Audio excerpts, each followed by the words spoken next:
तो विनय शाह ने दुबई और दुबई रियल एस्टेट में क्या क्या किया? रोल्स रॉयस से बड़े बिजनेसमैन ही खरीद सकते हैं, लेकिन दुबई में रियल एस्टेट एजेंट के लिए रोल्स रॉयस खरीदना कोई बड़ी बात नहीं है। प्रॉब्लम दुबई के साथ एक ही है, जो दुबई में रह लिया वो कहीं नहीं रह सकता। मेरे साथ एक हादसा हो गया था, मेरे साथ 2-2.5 मिलियन की चीटिंग हो गई थी। आई लॉस्ट एवरीथिंग, जीरो पे आ गया था मैं। जब आप बिजनेस करते हो तो धोखा मिलेगा ही आपको। ऐसा कभी नहीं होगा कि आप बिजनेस करो और आपको धोखा नहीं मिले। टॉप 5 कंट्रीज जो आपको लगती हैं जिसमें रियल एस्टेट का जो ROI रिटर्न ऑन इन्वेस्टमेंट सबसे अच्छा है? दुबई, वहाँ पे हमने इतना माल बेचा कि शाहरुख खान को हमको अवार्ड देना पड़ गया। अगर आपको रेट करना हो दुबई में डेवलपर्स को, टॉप 5 डेवलपर्स 1 2 3 4 5 5 4 3 2 1, कैसे रेट करेंगे? तो ब्रोकर को हल्के में मत लो भाई, करियर पे फोकस करो। वो ब्रोकर कैसा बना जाए। दुबई में अगर मैं इन्वेस्ट करने जा रहा हूँ, पहली बार इन्वेस्ट करने जा रहा हूँ, तो ऐसा कौन सा एरिया जहाँ मुझे इन्वेस्ट करना चाहिए जहाँ से मुझे ROI अच्छा मिले? तो दुबई में आप कहीं भी इन्वेस्ट करो, आपको 8 से 12% का ROI तो मिलना ही मिलना है। बहुत सारे लोग दुबई में एज अ रियल एस्टेट अपना करियर स्टार्ट करना चाहते हैं। क्या क्या अपॉर्चुनिटी है? अगर कोई अपना रियल एस्टेट बिजनेस स्टार्ट करना चाहता है तो कितना कमा सकता है? शॉर्ट में आप प्लीज बताइए। जितना बड़ा आप कंटेनर ले जाओगे उतना बड़ा आप पैसा निकाल सकते हैं। क्या पूरा दुबई सिर्फ रियल एस्टेट पे चल रहा है या कुछ और भी है? दुबई में ज़्यादा पैसा ब्रोकर कमाते हैं या डेवलपर? डेवलपर्स ऑब्वियसली, हम तो क्या कमाते हैं, पीनट्स। दुबई एक ऐसी जगह है जहां पे शाहरुख खान से लेके अंबानी तक ने रियल एस्टेट में इन्वेस्ट किया हुआ है। एक ऐसी जगह जिसने रियल एस्टेट के पर्सोना को ही चेंज कर दिया। एक ऐसी जगह जिसने रियल एस्टेट एजेंट्स को एक नया आयाम देने को मजबूर कर दिया। जी हाँ, आज हम लोग बात करेंगे दुबई रियल एस्टेट के पूरे प्रोग्राम की। दुबई में क्या होता है, प्रॉपर्टीज को कैसे डील किया जाता है, और आप अगर दुबई के अलावा भी पूरी दुनिया में रियल एस्टेट एजेंट बनना चाहते हैं तो हमारे पास उसके एक एक्सपर्ट हैं। जी हाँ, दूर के दोस्त दुबई से आज हमारे साथ बैठे हैं इस अरविंद अरोड़ा शो में। सबसे पहले स्वागत कर लेते हैं मिस्टर विनय शाह का। विनय भाई, आपका बहुत बहुत स्वागत है। Thank you so much Arvind bhai, बहुत अच्छा लगा। और बस सबसे पहले तो मैं कॉम्प्लीमेंट देता हूँ, बहुत बढ़िया लग रहे हैं, बहुत स्मार्ट लग रहे हैं आज। और मैंने आपको कॉम्प्लीमेंट पहले भी दिया था ऑफ द कैमरा, आप हनी सिंह के जैसे दिखते हैं। वो मेरा दूर का दोस्त का लुक था। अच्छा, ऐसा है? नहीं, बट रियली मैं जब पहली बार पर्सोना देखा विनय भाई का तो मैंने एक ही बात बोली। आपने अभी इनको कोट पैंट में देख रहे हैं, बेसिकली वो हनी सिंह के पूरे अटायर में थे, पर स्मार्ट लग रहे थे बहुत। Thank you so much. वो कैरी करना बहुत मुश्किल होता है। अच्छा, ऐसा है? हाँ, एजेंडा सेट कर लेते हैं। आज के इस पॉडकास्ट में दुबई के पूरे मार्केट को एक्सप्लोर करेंगे, ना सिर्फ दुबई के मार्केट को बल्कि रियल एस्टेट के मार्केट को भी पूरा एक्सप्लोर करने की कोशिश करेंगे। अगर आप दुबई में या पूरी दुनिया में कहीं भी प्रॉपर्टी बाय करना चाहते हैं तो आपको क्या करना पड़ेगा, उसके सही तरीके को अपनाना बड़ा जरूरी है। तो बिल्कुल एक सही जो बंदा है वो आपके सामने है, जिनको दूर का दोस्त भी हम कहते हैं। बाय द वे, दुनिया कहती है, मैं नहीं, दुनिया कहती है इन्हें दूर का दोस्त। और उसके अलावा रियल एस्टेट में अगर आप एजेंट बनना चाहते हैं या अपना करियर बनाना चाहते हैं तो उसकी अपॉर्चुनिटीज कैसे मिलेंगी आपको, उसके बारे में इस पॉडकास्ट में डिस्कशन करेंगे। एजेंडा सेट है, सबसे पहले एजेंडा सेट है, पर क्या ये जो हमारे जिनके बारे में बात कर रहा हूँ दूर के दोस्त, क्या आपको मदद कर पाएंगे? पहले इनका बैकग्राउंड जान लेते हैं कि इन दोनों चीजों में इनकी क्या एक्सपर्टी है। तो विनय भाई, मेरा पहला सवाल आपसे यही है कि आपको बताना है ब्रीफली कि दुबई में जब आपका नाम जोड़ा जाता है तो विनय शाह ने दुबई और दुबई रियल एस्टेट में क्या क्या किया है? पहले तो मैं बताना चाहूँगा, जो कुछ भी आज मैं हूँ वो भोलेनाथ की कृपा है, माता रानी की कृपा है। जय श्री राम दोस्तों। और आज मुझे दुबई में 8 साल हो गए हैं। मेरी पूरी फैमिली भी दुबई में रहती है। और मैंने बहुत बेसिक तरीके से स्टार्ट किया था, क्योंकि मैं बहुत हम्बल बैकग्राउंड से आता हूँ। एक टाइम ऐसा भी था कि हमारे घर में खाने के लिए पैसे, मतलब खाना नहीं था क्योंकि पैसे नहीं थे। दुबई जब मैं आया तो बाइक बेच के मैं दुबई आया, तो बाइक बेचने से रोल्स रॉयस तक के का सफर वो आसान नहीं था। और एक चीज मैं बता दूं, अगर आप रियल एस्टेट में हो तो बहुत सारे लोग सोचते हैं रोल्स रॉयस से बड़े बिजनेसमैन ही खरीद सकते हैं, लेकिन दुबई में रियल एस्टेट एजेंट के लिए रोल्स रॉयस खरीदना कोई बड़ी बात नहीं है। क्या बात है, ये बात बोली आपने, हिम्मत बढ़ा दी आपने। तो ये देखो, मैं एक बात बताता हूँ यार, रियल एस्टेट की तो बात हम करेंगे ही। मेरा आपके साथ एक जो मेजर टारगेट है, यूथ को एक चीज बताना है कि real estate as a career one of the best option है। करेक्ट। प्रॉपर्टी के तो मैंने बहुत वीडियोस बनाए हैं, प्रॉपर्टी पे तो मैंने बहुत चर्चा करी है और उस पर हम करेंगे भी। लेकिन मैं आपको एक बात बताऊं, हम जिस देश में रहते हैं, इंडिया में, जो हमारी मातृभूमि है, यहाँ पे बहुत, मतलब सब चीजें बहुत अच्छी है, सब बहुत अच्छा है। मैं बता रहा हूँ आपको, मैं दुनिया घूमता हूँ, कंटिन्यूसली ट्रैवल कर रहा हूँ, सब कुछ है, विदेशों में रहता हूँ, सब कुछ है, लेकिन जो इमोशनल अटैचमेंट आपको इंडिया में मिलता है, जो आपको स्पिरिचुअलिटी यहाँ मिलती है, वो आपको कहीं नहीं मिलेगी। और एजुकेशन की अगर मैं बात करूँ, ये भी एक बहुत अच्छी चीज है। हम इंडिया में क्या है ना, जो इंग्लिश बोलता है भाई वो इंटेलिजेंट है, ये इंटेलिजेंट को और स्पीकिंग स्किल्स को मैच कर देते। शायद मेरी इंग्लिश भी इतनी अच्छी नहीं है, करेक्ट, और जब मैं गया था तब बिल्कुल भी नहीं थी। आज दुबई में 190 देशों के लोग रहते हैं, उनसे बात करनी होती है, तो communication skills you have to grow, there is no other option, you have to develop your skill set. But मेरा आज भी मानना ये स्किल सेट आप सेल्स में बढ़ाओ, आप बिजनेस में बढ़ाओ, तब फायदा होगा। अब इसमें आप समझो एजुकेशन में अपने साथ क्या प्रॉब्लम आ रही। इंडिया में आप किसी को बोलोगे कि भाई क्या करना चाहता है, डॉक्टर, इंजीनियर, लॉयर, सीए, ये 2 4 5 चीजें। कभी आपने सुना कि कोई को रियल एस्टेट एजेंट बनना है? नहीं। कौन बनता है? जो 10वीं फेल है, जो 12वीं फेल है, या जो गलती से आ गया। जैसे मैं गलती से रियल एस्टेट में चलेगा, क्योंकि मुझे ये था, जब मेरे पास कुछ नहीं था, मैं सब कुछ खो चुका था इंडिया में, मेरे पास 50 लाख का कर्जा था, फादर की हेल्थ खराब थी, नहीं हो रहा था चीजें, तो मेरे पास भी दुबई से एक अपॉर्चुनिटी आई। मैंने बोला जो मिल रहा पकड़ ले भाई।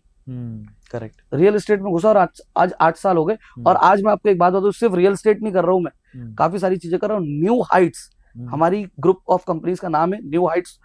इसमें हमारे पास आता है न्यू हाइट्स रियल एस्टेट, जो सबसे बड़ी कंपनी हमारी, आज दुबई की fastest growing real estate company है, one of the top real estate company है न्यू हाइट्स रियल एस्टेट।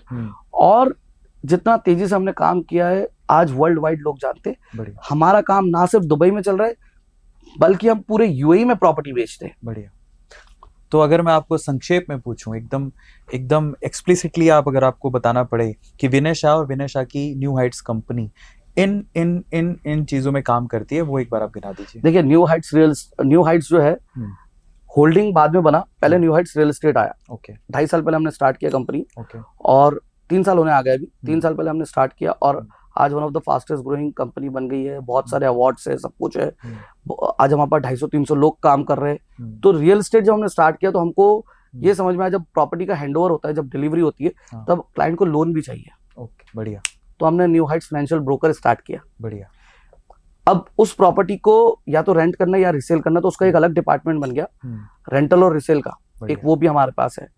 उसके बाद आपको हॉलीडे होम, किसी लोगों को हॉलीडे होम पे लगाना है या हॉलीडे होम चाहिए, तो उसके लिए भी हम लोग वर्क कर रहे हैं अभी। वो अभी फुल फ्लेज स्टार्ट नहीं हुआ, लेकिन वो शुरू हो जाएगा। फिर उसके बाद हमने देखा हर चीज के लिए मार्केटिंग लगती है। एक हमने चीज देखी, नोटिस करी, जो अचीवमेंट विनय शाह ने, न्यू हाइट्स ने, दूर के दोस्त की प्रोफाइल ने किया है। मैं यहाँ पे बात कर रहा हूँ कंपनी की प्रोफाइल्स की, सोशल मीडिया प्रेजेंस की, जो हमने अचीव किया, उस वजह से बिजनेस आया। हमारा 90% बिजनेस आता है सोशल मीडिया से। बढ़िया। तो हमने एक चीज ये नोटिस करी कि बहुत सारे लोग हैं जो हमें पूछ रहे थे कि कैसे करते, क्या करते। हमने उन्हें गाइड भी किया, फिर वो कर नहीं पाए, तो हमारे पास आया कि आप हमारा अकाउंट हैंडल करो। तो हमने एक चीज बोली कि यार, अब कर ही रहे तो फिर अब इसी तरीके से न्यू हाइट्स मार्केटिंग मैनेजमेंट भी आ गया। बढ़िया।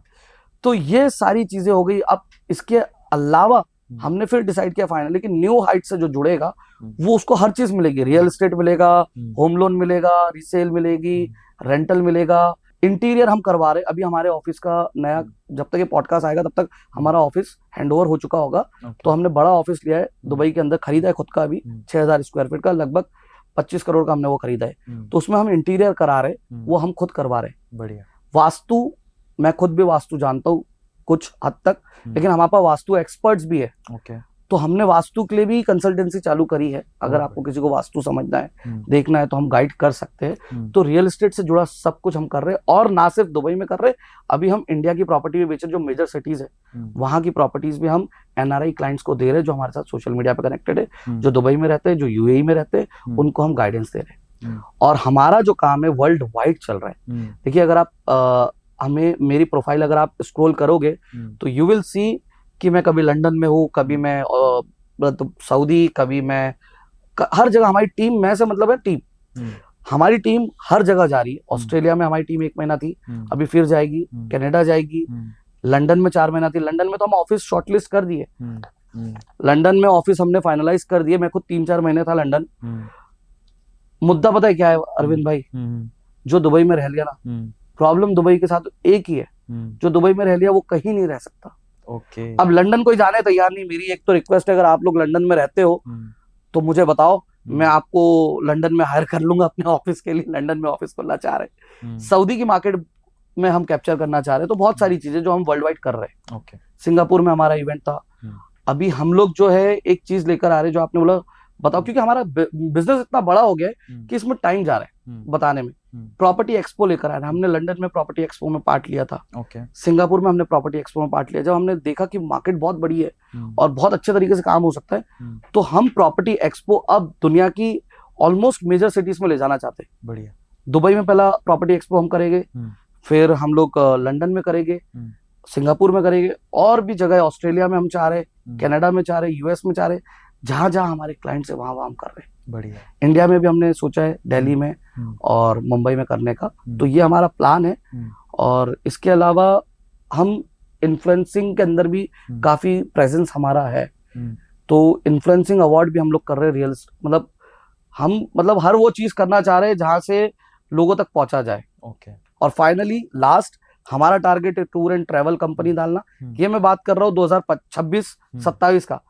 और अल्टीमेट गोल हमारा है डेवलपमेंट में आने का, न्यू हाइट्स डेवलपमेंट। क्या बात है। तो विजन फाइनली रिजवान साजन 2.0 कह सकते हैं आपको? नहीं, वो हमारे आइडियल भी है। और वो हमेशा मुझे बोलते हैं कि विनय तू मेरे को हमेशा ना 30 साल पुराना रिजवान की याद दिलाता है। और हमारे बहुत क्लोज रिलेशन है उनके साथ में। मतलब he is one of my mentor personally. कभी भी कुछ भी हेल्प लगती है, ही इज देयर। जब पिछले 2.5 साल पहले की बात बताऊं, मेरे साथ एक हादसा हो गया था। मेरे साथ 2-2.5 मिलियन की चीटिंग हो गई थी। आई लॉस्ट एवरीथिंग, जीरो पे आ गया था मैं। तो मेरे को रिजवान सर ने बोला, विनय कोई बात नहीं। मैं रो रहा था, परेशान था, डिप्रेशन में था। मेरे को रिजवान सर बोले, विनय कोई बात नहीं, तू कर लेगा, जीरो से स्टार्ट कर। क्योंकि जब आप बिजनेस करते हो तो धोखा मिलेगा ही आपको। ऐसा कभी नहीं होगा कि आप बिजनेस करो और आपको धोखा नहीं मिले। तो बहुत सारे नए बिजनेस ओनर्स मेरे से पूछते हैं, या पुराने बिजनेस ओनर्स भी पूछते हैं, यार आप बहुत लकी हो। लकी नहीं हो भाई, मैं मेहनत ज्यादा करता हूँ, इसके लिए मैं लकी ज्यादा हो जाता हूँ। करेक्ट। कि धोखा तो मेरे साथ भी बहुत होता है। फिर उसके बाद कई लोग जो जिनको आपने जीरो से हीरो बनाया, सबसे पहले वो आपकी बजाएंगे। तो यू हैव टू रेडी। अगर आप धंधा कर रहे हो भाई, तो चारों तरफ से बजाने के लिए रेडी रहो कि आपकी बजेगी। अपनी पीठ को मैं ये बोलता हूँ, कछुए की पीठ कर लो, कि कोई कितने भी तीर मारे आपको फर्क नहीं पड़ना चाहिए। और हमारी एक मूवी आई थी, शॉर्ट फिल्म आई थी बाय द वे, जिसका नाम था ब्रोकर, एक दास्ता दलाल की, शायद आपने देखी हो। उसमें रिजवान साजन सर भी है। और वो जो स्टोरी है ना, जो भी लाइफ में ब्रोक है, वो बंदा उस स्टोरी को देख ले, उस मूवी को देख ले। मैं लिख के देता हूँ आपको, गूज़बम्स आ जाएंगे। दूसरे दिन से आप उसके अंदर एक नया व्यक्ति देखोगे। वो हीरो कौन है इस मूवी का? वो मूवी एक्चुअली देखे जाए तो मेरी बायोपिक है। ओके। और हमारी टीम ने बहुत अच्छा काम किया है। लीड रोल में आप ही हैं? जो पुराना लीड रोल है, अमन सिंह करके एक लड़का है हमारी कंपनी में है, बहुत अच्छा लड़का है।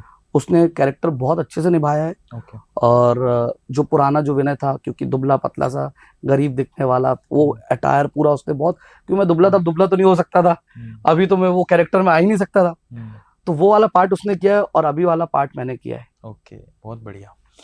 अगर मैं आपसे पूछूं, क्योंकि आप पूरी दुनिया में रियल एस्टेट का काम करते हैं, सिर्फ दुबई में नहीं करते, तो मैं आपको इस सेगमेंट में अलग अलग थोड़े थोड़े सवाल पूछूंगा। मेरा पहला सवाल, जिसको ब्रीफ से आंसर करना है, टॉप 5 कंट्रीज जो आपको लगती हैं जिसमें रियल एस्टेट का जो ROI, रिटर्न ऑन इन्वेस्टमेंट, सबसे अच्छा है। Dubai number one. Okay. Dubai, और उसके बाद में जो लगता है हांगकांग है, सिंगापुर है, फिर थोड़ा बहुत मैं जो देखूंगा लंदन होता है। ओके। और फिर न्यूयॉर्क हो गया। तो इस टाइप से आपको ROI मिल जाएगी। लेकिन जो ROI, जो फ्लेक्सिबिलिटी आपको दुबई देगा, वो पूरा दुनिया नहीं दे सकता। बढ़िया। अब दुबई किस किस तरह की फ्लेक्सिबिलिटी देता है जो पूरी दुनिया में नहीं मिलती? देखिए, सबसे पहले तो इजी। ओके। हर चीज में इजी। आपको बिजनेस खोलना है, 24 घंटे 48 घंटे में आपके पास आपका ट्रेड लाइसेंस आ जाएगा, बिना किसी बाबू को टेबल के नीचे पैसा खिलाए। ओके। सब ऑनलाइन है, सब इजी है। दूसरी चीज, सपोर्ट। आपको दुबई में हर चीज का सपोर्ट मिलेगा, सब ऑनलाइन है, कोई इश्यू नहीं है। तीसरी इंपॉर्टेंट चीज, आपको वहां पे ना ट्रांसपेरेंसी बहुत मिलेगी। ओके। ये नहीं कि आपके साथ में धांधलेबाजी हो रही है, चीटिंग हो रही है। देखो इंडिविजुअली कोई बीच में एजेंसी करे वो अलग बात है, लेकिन वहां पे सारी चीज क्लियर है। बढ़िया। चौथी चीज, आपको कभी भी ये नहीं रहेगा कि चोरी हो गई कोई चीज। अभी हमारी आदत खराब है, हम कहीं भी कोई भी चीज रख देते। क्यों? क्योंकि दुबई ने बिगाड़ दिया भाई। दुबई ने आदतें खराब कर दी है। कहीं पे मोबाइल रख के चले गए, कहीं पे वॉलेट रख के चले गए। हम बाकी जगह नहीं कर सकते ये सब चीजें। करेक्ट। और सबसे इंपॉर्टेंट चीज, टैक्स फ्री जो बोलते हैं, टैक्स फ्री पूरा कंप्लीट टैक्स फ्री नहीं है दुबई। ये भी एक मिथ है, मैं आपको क्लियर कर दूं। बार बार जो बोलते हैं Dubai tax free tax free tax free, tax free क्या है और टैक्स फ्री नहीं है वो चीजें मैं बताता हूँ। सिर्फ आपको एज अ नॉर्मल पर्सन आपको वेट पे करना है। ओके। 5% का वेट है। ऐसा नहीं है कि आप हर बार वेट पे कर रहे हो। ओके। अल्टीमेट जो कस्टमर होता है उसको वेट पे करना होता है 5% का। कई कंट्रीज में होता है पहले कस्टमर पे कर रहा है, फिर उसके बाद होलसेलर कर रहा है, रिटेलर कर रहा है, स्टेट को टैक्स जा रहा है, गवर्नमेंट को टैक्स अलग जा रहा है, सेंट्रल गवर्नमेंट को। वहां वो सब नहीं, 5% का वेट है जो हर चीज पे लगता है। इजी है, कोई वो नहीं है। दूसरा आपका है कॉर्पोरेट टैक्स। कॉर्पोरेट टैक्स भी बहुत ज्यादा नहीं है, 9% है। मुझे भरने में वो भी बहुत चुभा है, सही बताओ तो। मुझे वो भी भरने में चुभा है, क्योंकि मैंने बोला दुबई ने आदत खराब कर दी है। करेक्ट। आदत बिगाड़ दी है, क्योंकि अभी तक टैक्स नहीं था, अब टैक्स आया कॉर्पोरेट टैक्स। बट आप सोचो, ये कब से लागू हुआ है? अभी हुआ है। अभी पहला बार हमने भरा है इसको। 24 में लगा था, 25 में हमने भरा है उसको। और देखो, आप कंपेयर करो taxation world wide, corporate tax 25%, 30%, 40% depend करता है कंट्री टू कंट्री। तो वो आपको सारी फैसिलिटी दे रही है। जैसे आप बोलते हो दूसरी कंट्रीज के अंदर हम लोग को बहुत अच्छा लगता है कि यार यूके है, यूरोप है, कनाडा है, ये है, वो है। मैं किसी की निंदा नहीं कर रहा हूं, मैं किसी की बुराई नहीं कर रहा हूं। मैं सिर्फ अपना पार्ट रख रहा हूं कि भाई मुझे गवर्नमेंट फैसिलिटीज नहीं चाहिए। मेरे को इंश्योरेंस है मेरे पास, मैं खरीद सकता हूं। मुझे मेरे बच्चों को मेरी मर्जी के स्कूल में डालना है। मेरे को जरूरत नहीं कि गवर्नमेंट स्कूल फीस पे करे, हॉस्पिटल बिल पे करे। क्योंकि भाई वो क्या हो रहा है ना, वो मेरे से 50% टैक्स ले रहे हैं। करेक्ट। तो मेरे पास भाई, मेरी अगर नुकसान हो गया कौन भरेगा? सही बात। मैं बिजनेस ओनर हूँ, पैसा मेरे को ही भरना है भाई, नुकसान हुआ तो। लेकिन प्रॉफिट हुआ तो मेरे को, ये लो सर 30%, 40%, 50% ये आपका। करेक्ट। ये चुभता है। मैं बताया जैसे 9% भी मुझे चुभा। फिर उसके अलावा कैपिटल गेन टैक्स आ गया। प्रॉपर्टी मैंने खरीदी आज, जैसे वर्ल्ड वाइड कहीं भी आप प्रॉपर्टी खरीदो, आप भाई प्रॉपर्टी आदमी क्यों खरीदता है? प्रॉफिट हो इसलिए खरीदेगा। करेक्ट। ऑब्वियस उसका इंटेंशन क्लियर है। करेक्ट। जब वो प्रॉफिट हो गया तो फिर गवर्नमेंट आगे लाओ भैया टैक्स दो। तो दुबई में वो नहीं है। दुबई में सिर्फ 2 टैक्स है। एक है अपना वेट और एक है अपना कॉर्पोरेट टैक्स, 9%। उसके अलावा कोई भी प्रॉफिट हो, किसी भी तरह कोई टैक्स? कोई टैक्स। बहुत बढ़िया, इजी है। तो मतलब एंड ऑफ द डे, आज हम प्रॉपर्टी बेच रहे हैं, हमको वेट पे करना पड़ता है। बट वेट हम नहीं पे कर रहे, वो अल्टीमेट आगे से पे होके आ रहे हैं। ओके। हम सिर्फ भर रहे हैं। आपको बहुत सारे अवार्ड्स भी मिले हैं, मैंने सुना है शाहरुख खान तक से अवार्ड मिले हैं, उसके बारे में थोड़ा बताइए। मेरा ना ड्रीम था। ओके। मतलब अगर आप देखो मेरे रोल मॉडल कहीं ना कहीं शाहरुख खान भी है, क्योंकि जैसा वो बोलते हैं ना वैसा मैं फॉलो करता हूँ। बढ़िया। कि अगर आपको सक्सेसफुल आदमी बनना है तो आपको सोना नहीं है, आपको खाना नहीं है, आपको पीना नहीं है, आपको मतलब सब कुछ मैं फॉलो करता हूँ। हार्ड वर्क करना है, जो भी है वो सब कुछ। कोई भी चीज, जैसे वो मैंने अभी लाइन बोली, जितना मैं मेहनत करता हूँ उतना मैं लकी होते जाता हूँ, वो भी शाहरुख खान की लाइन है। अच्छा। तो Shahrukh Khan as a Bollywood actor मुझे उतना इम्प्रेसिव नहीं है, उतना मैं उनके लिए उतना बड़ा फैन नहीं हूँ। लेकिन as a business owner, as a mindset, मुझे वो बहुत पसंद है, मैं फॉलो करता हूँ। वो एक सक्सेस, और उनसे अवार्ड मिलना वो मेरे लिए लाइफ में बहुत बड़ा अचीवमेंट था। और अगेन उस अवार्ड के लिए हमें क्या करना पड़ा, बताइए। हमें एक्चुअली देखिए, शाहरुख खान से अवार्ड उन सब लोगों को मिला है जिन्होंने शाहरुख में बहुत अच्छा माल बेचा है। डेन्यूब वाला। ओके। तो शाहरुख बाय डेन्यूब करके एक बिल्डिंग आई है, प्रोजेक्ट आया, बहुत शानदार प्रॉपर्टी है। हमने उसके अंदर we are one of the top seller there. Danube में हमेशा से रहे, डमैक में रहे, और भी डेवलपमेंट्स में हम लोग रहे। दुबई के ऑलमोस्ट 15-20 डेवलपर्स है जिसमें हम टॉप सेलर्स रहे। जो टॉप डेवलपर्स है उनकी बात कर रहा हूँ। तो वहां पे हमने इतना माल बेचा कि शाहरुख खान को हमको अवार्ड देना पड़ गया। और ये मेहरबानी हुई रिजवान साजन सर की तरफ से, बस और कुछ नहीं। तो अगर मैं आपसे सवाल पूछूं अब, क्योंकि जी। दुबई की आप इतनी बातें कर रहे हो और आपने दुबई को नंबर 1 कहा है, मुझे भी अच्छा लगता है, मैं गया हूँ दुबई। सो दुबई में आपको टॉप 3 एरियाज बताने जहां पर अभी किसी को इन्वेस्ट अगर करना हो तो दुबई में वो एरियाज है वहां पर बहुत अच्छा आरओआई मिलेगा। टॉप 3। देखो, सबसे पहले तो मैं बताऊंगा, आप मैरीटाइम सिटी मेरे लिए है एक एरिया जहाँ पे आपको कोस्टल लाइन मिल रहा है, मैरीटाइम सिटी। जी, सी फेसिंग अपार्टमेंट्स मिल रहे हैं, हम्म, प्रॉपर्टीज मिल रही है हम्म, और काफी सारे डेवलपर्स वहां पर है। दूसरा, मैं आपको बताऊंगा दुबई साउथ के तरफ, दुबई साउथ ग्रो कर रहा है काफी, ओके। क्योंकि वर्ल्ड का सबसे बड़ा एयरपोर्ट आ रहा है, अल मक्तूम एयरपोर्ट, तो वहां पे आप कर सकते हो इन्वेस्ट। तीसरा मैं बोलूंगा, तीसरा मैं नाम नहीं लूंगा, देखो नॉर्मली आप डाउनटाउन मरीना बोलोगे, वो बहुत पुराना हो चुका है, हाँ। वो सब जा चुका है। मैं बोलूंगा आप अपने आप को ओपन रखो। ओके। आप मुझे बताओ कि आपको चाहिए क्या, फिर मुझ पे छोड़ दो। मैं, आपको पैसा कमाना है, प्रॉफिट कमाना है, मेरे पे छोड़ दो। वैसे एक बिन कसिनो भी आ रहा है दुबई में, तो रसल खेमा का काफी जी नाम हो रहा है, जी, उसके बारे में थोड़ा बताइए। देखिए रासल खेमा एक एमिरेट्स है, जैसे मैंने बताया, यूएई जो है एक संगठन है, यूनाइटेड अरब एमिरेट्स। ट्रू। तो जब 7 एमिरेट्स मिले तो एक कंट्री बना, जिसके अंदर आबू धाबी लीड कर रहा है। आबू धाबी सबसे बड़ा पोर्शन है, 84% belongs to Abu Dhabi. Okay. ठीक है, ये शायद आपको नहीं पता होगा, नई चीज है। 84% आबू धाबी का है। ऑयल एंड गैस भी आबू धाबी के पास है। बाकी एमिरेट्स के पास में, दुबई के पास ऑयल एंड गैस नहीं है। अगर आप जीडीपी की बात करो, लेस देन 1% है 2025 के अंदर, जीडीपी के अंदर कंट्रीब्यूशन ऑयल एंड गैस का। तो हर किसी को अपना कुछ ना कुछ तो करना पड़ेगा भाई। अब आबू धाबी तो अपना स्टैब्लिश है ऑयल एंड गैस पे, दुबई ने अपने आप को स्टैब्लिश कर लिया है, शारजा ऑलरेडी स्टैब्लिश्ड है, उसने अपने चीजों खड़ी कर ली है, अजमान स्टैब्लिश है अपने आप में। तो वैसे रासल खेमा को कुछ करना था, तो रासल खेमा के अंदर अभी रियल एस्टेट बूम कर गया है। क्यों कर गया है? क्योंकि विन आ रहा है। अभी आप कसिनो बोल रहे हो, मैं बोलता हूँ गेमिंग रिसोर्ट, तो वो बहुत सारी चीजें, और मैं इसीलिए एक्सपीरियंस करने के लिए वो कैसा होगा, क्या होगा, मैं लंदन में कसिनो गया, मैं जॉर्जिया में कसिनो गया, और मैं सिंगापुर में अभी कसिनो गया हूँ, और थाईलैंड में नहीं गया था मैं। हाँ, 3 जगह मैं कसिनो गया हूँ।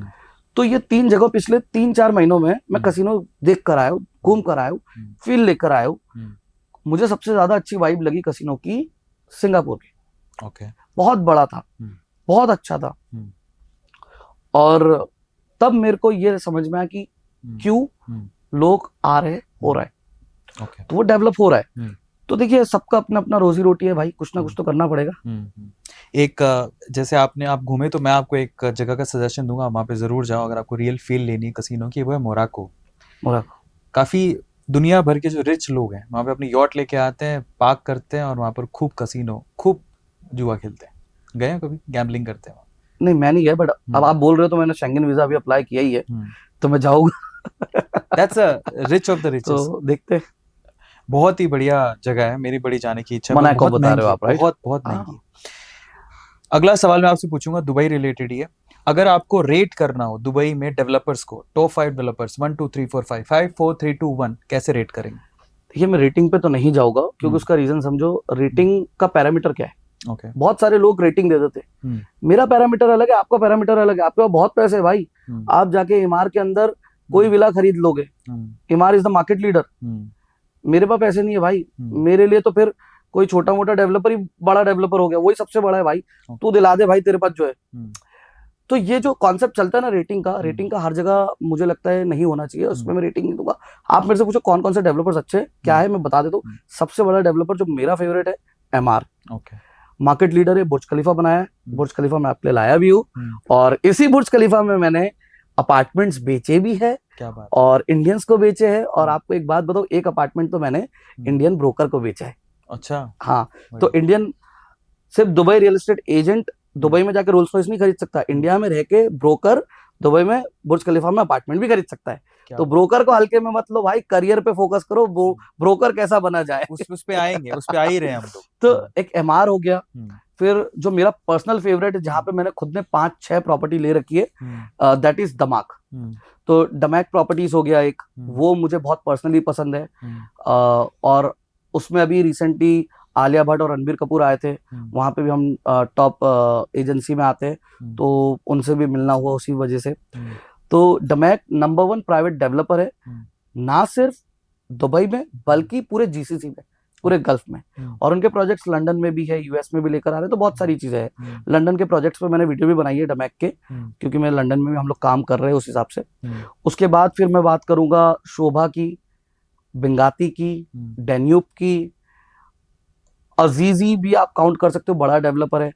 रेपोटाज एक बहुत अच्छा डेवलपर है, जो मेरे को लगता है पर्सनली, मैंने रेपोटाज में भी प्रॉपर्टी खरीदी हुई है।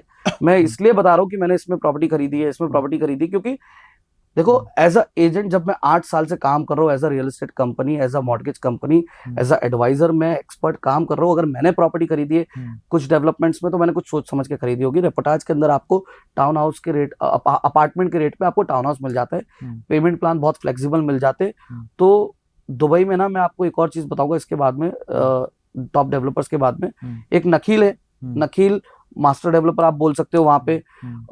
मिरास और डीपी पहले होते थे, अब वो नखील में मर्ज हो गए। तो ये कुछ डेवलपर्स है। एलिंगटन की बहुत लोग बात करते हैं, एलिंगटन एक है, और काफी सारे डेवलपर्स है। मेरे लिए तो सारे अच्छे हैं भाई। आपको फिल्म फेयर अवार्ड भी मिले हैं, ये बड़ा इंटरेस्टिंग था मेरे लिए। दो फिल्म फेयर अवार्ड, मतलब film fair award generally actors, producer, singers, उनको मिलते हैं, राइट। तो ये मेरे से ना बहुत हर बार ये सवाल पूछा जाता है। पहले तो ये बताओ, ये आपको बताता कौन है? आपने रील्स देखा क्या? कहाँ देखा आपने? मैंने रील्स में देखा आपको। ओके। तो ये जो है फिल्म फेयर का एक नया डिवीजन चालू हुआ था, वर्टिकल चालू हुआ था 2023 में, middle east film fair, middle east. तो वहां पे इन्होंने स्टार्ट किया था for the first time influencers को अवार्ड देना। तो वहां पे कैटेगरीज आई थी। तो वहां पे ना सिर्फ मुझे अवार्ड मिला, बाकी मेरे जैसे कई लोग हैं। और पहली बार ये मुझे बहुत अच्छा लगा, जैसे मैं मुहिम चलाता हूँ कुछ चीजों की, उसमें एक इन्फ्लुएंसर अवार्ड की भी एक मुहिम है जो मैं करने जा रहा हूँ अभी कुछ दिनों में। मैं करना चाह रहा हूँ, पिछले 6 महीने से कर इसलिए नहीं पा रहा हूँ क्योंकि मेरे पास टाइम नहीं मिल रहा है। ऊपर वाला धंधा इतना दे रहा है कि मैं उस पर सब काम नहीं कर पा रहा हूँ, और मेरे को काम करना है अच्छा। तो फिल्म फेयर अवार्ड में ना कैटेगरीज बन गई थी सारी। तो रियल एस्टेट कैटेगरी में मेरे को वहां पे अवार्ड मिला था, और ना सिर्फ 23 में मिला, 24 में भी मिला, दोनों एडिशन में मिला है। और किसके हाथों से मिला आपको वो? दोनों बार हमारे रोल मॉडल रिजवान साजन सर, उनके हाथों से मिला, क्योंकि वही डेन्यूब ने इसको स्पॉन्सर किया था। तो डेन्यूब के पास ही था वो फिल्म फेयर, अभी शायद किसी और के पास है। अब थोड़ा, क्योंकि आपने कहा कि ब्रोकर ना सिर्फ रोल्स रॉयस खरीद सकता है बल्कि बुर्ज खलीफा में फ्लैट भी ले सकता है, तो हम उस टॉपिक पर आते हैं जी। लेकिन उससे पहले एक छोटा सा सवाल मैं पूछूंगा कि जो दुबई में प्रॉपर्टी ले रहा है, उसको साल भर में, हम लोग 1 साल में, 3 साल में और 5 साल में क्या आरओआई एक्सपेक्ट कर सकता है वो? देखिए, आरओआई से डिपेंड करता है आप चाहते क्या हो। रेंटल आरओआई चाहते हो, या आपने जो इन्वेस्ट किया है वो पैसा प्रॉफिट चाहते हो, मैटर करता है। अब अगर रेंटल की बात करूं पहले में, तो रेंटल 8 से 12% के बीच है। ओके, जो कि बहुत ज्यादा है, क्योंकि इंडिया में 3% है मुश्किल से। और ये टैक्स फ्री है। बढ़िया, टैक्स फ्री है। अब आप, मेरा कहना ये है, अगर आप किसी को रेंट पे अपना प्रॉपर्टी दे दो 7 साल के लिए, तो 7 साल में आपका प्रॉपर्टी फ्री हो गया, क्योंकि हर साल रेंट भी बढ़ता है। करेक्ट। अगर आप 8% से भी स्टार्ट करोगे तो हर साल 10% उसके अंदर बढ़ेगा। करेक्ट। तो 7 साल में एज अ कैलकुलेशन आपका प्रॉपर्टी फ्री हो जाएगा। करेक्ट भाई, एक बात बोलता हूँ, मेरा कैलकुलेशन ऊपर नीचे हो सकता है कभी कभार, थोड़ा बहुत नंबर्स ऊपर नीचे आगे पीछे हो सकते हैं, क्योंकि दिरहम और ये वो सब करेंसी एक्सचेंज ये वो सब चीज रहती है। तो पकड़ मत लेना मेरा कि भाई तुमने ये बोला था, मतलब ऑन एन एवरेज अगर समझा, हाँ, थोड़ा एवरेज लेके चलना, थोड़ा सा कंटिजेंसी लेके चलना, क्योंकि एक बीच में एक पॉडकास्ट मैंने देखा था जिसमें कैलकुलेशन पे बात हुई, मेरी वैसी नहीं होगी, मेरी स्ट्रेट होगी, सिंपल होगी। आई एम वेरी बेसिक और सिंपल आदमी। तो 8 से 12% आपको, मैं अगर कैलकुलेशन समझू, किसी ने 1 करोड़ इन्वेस्ट किया है तो वो सालाना उसको 8% रिटर्न मिल जाएगा। 8% तो आप लिख के ले लो, 8% मिल जाएगा। 8%, 12%। अब इसको 20% कैसे बनाना है वो मैं बताऊंगा इसके बाद में। ओके, एक तो हो गया आरओआई, आरओआई आपका आ गया। दूसरा आ गया, आप रेंटल आरओआई बता दिया। दूसरा आरओआई होता है आपका कि आपने प्रॉपर्टी खरीदी ऑफ प्लान में, और उसको जब बेची, या जब भी आपने प्रॉपर्टी खरीदी और उसको बेची, तो उससे पैसा कितना रिटर्न आया आपका। ओके। तो मेरा हमेशा ये कहना होता है कि आप, जब भी क्लाइंट आता है मेरे को एक चीज पूछता है कि विनय भाई, मेरे को तो ready to move in property दिला दो, मेरे को रेंटल आज से चालू हो जाना चाहिए। अच्छा। मैं बोलता हूँ आपका पर्पस क्या है? मैंने आपको बोला ना, आपने बस एक सवाल पूछा कि टॉप 3 एरियाज बताओ, मैं उसमें नहीं जाता। आपने बोला कि मेरे को रेटिंग बताओ, मैं उस पर नहीं जाता। मैं बोलता हूँ आप मेरे को अपना पर्पस बताओ, मैं आपको सॉल्यूशन दूंगा, बिकॉज मेरे पास हर चीज की दवाई है। करेक्ट। अब आपने बोला भाई मेरे को पैसे बनाने, सिंपल सी बात है, कोई बात नहीं, आपको पैसे बनाने तो आप ऑफ प्लान में इन्वेस्ट करो, जो कि अंडर कंस्ट्रक्शन है, जो अभी लॉन्च हुआ है। करेक्ट। काफी अच्छी चीजें बताई विनय भाई आपने।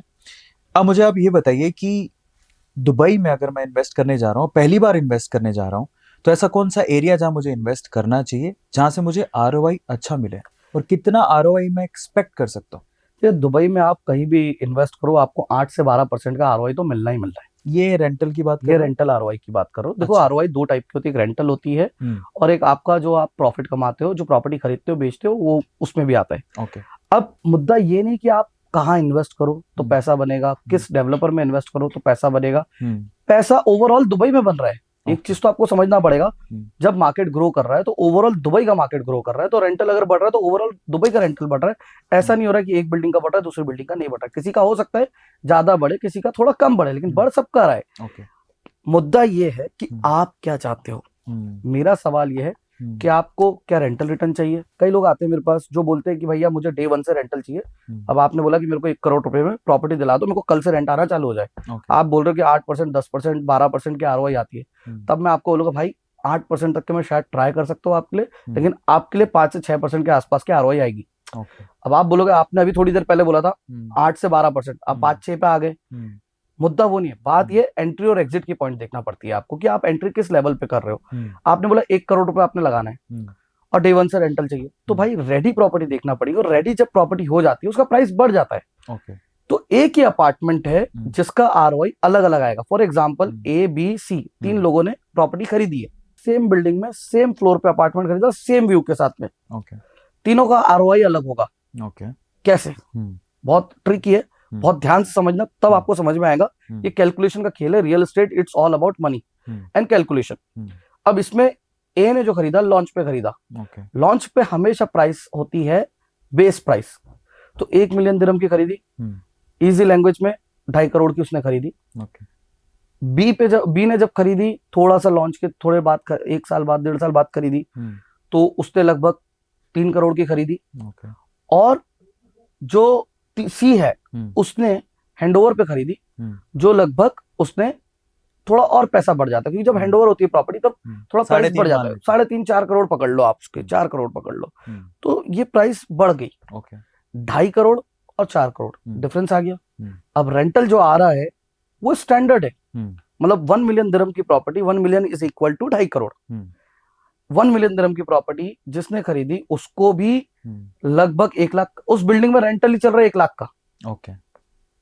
तो 1 लाख का रेंट इसको भी आ रहा है, 1 लाख का रेंट उसको भी आ रहा है, बी को भी, और 1 लाख का रेंट सी को भी आ रहा है। तो अगर आप परसेंटेज वाइज में जाओगे, 2.5 करोड़ पे 25 लाख किसको मिले? ए को।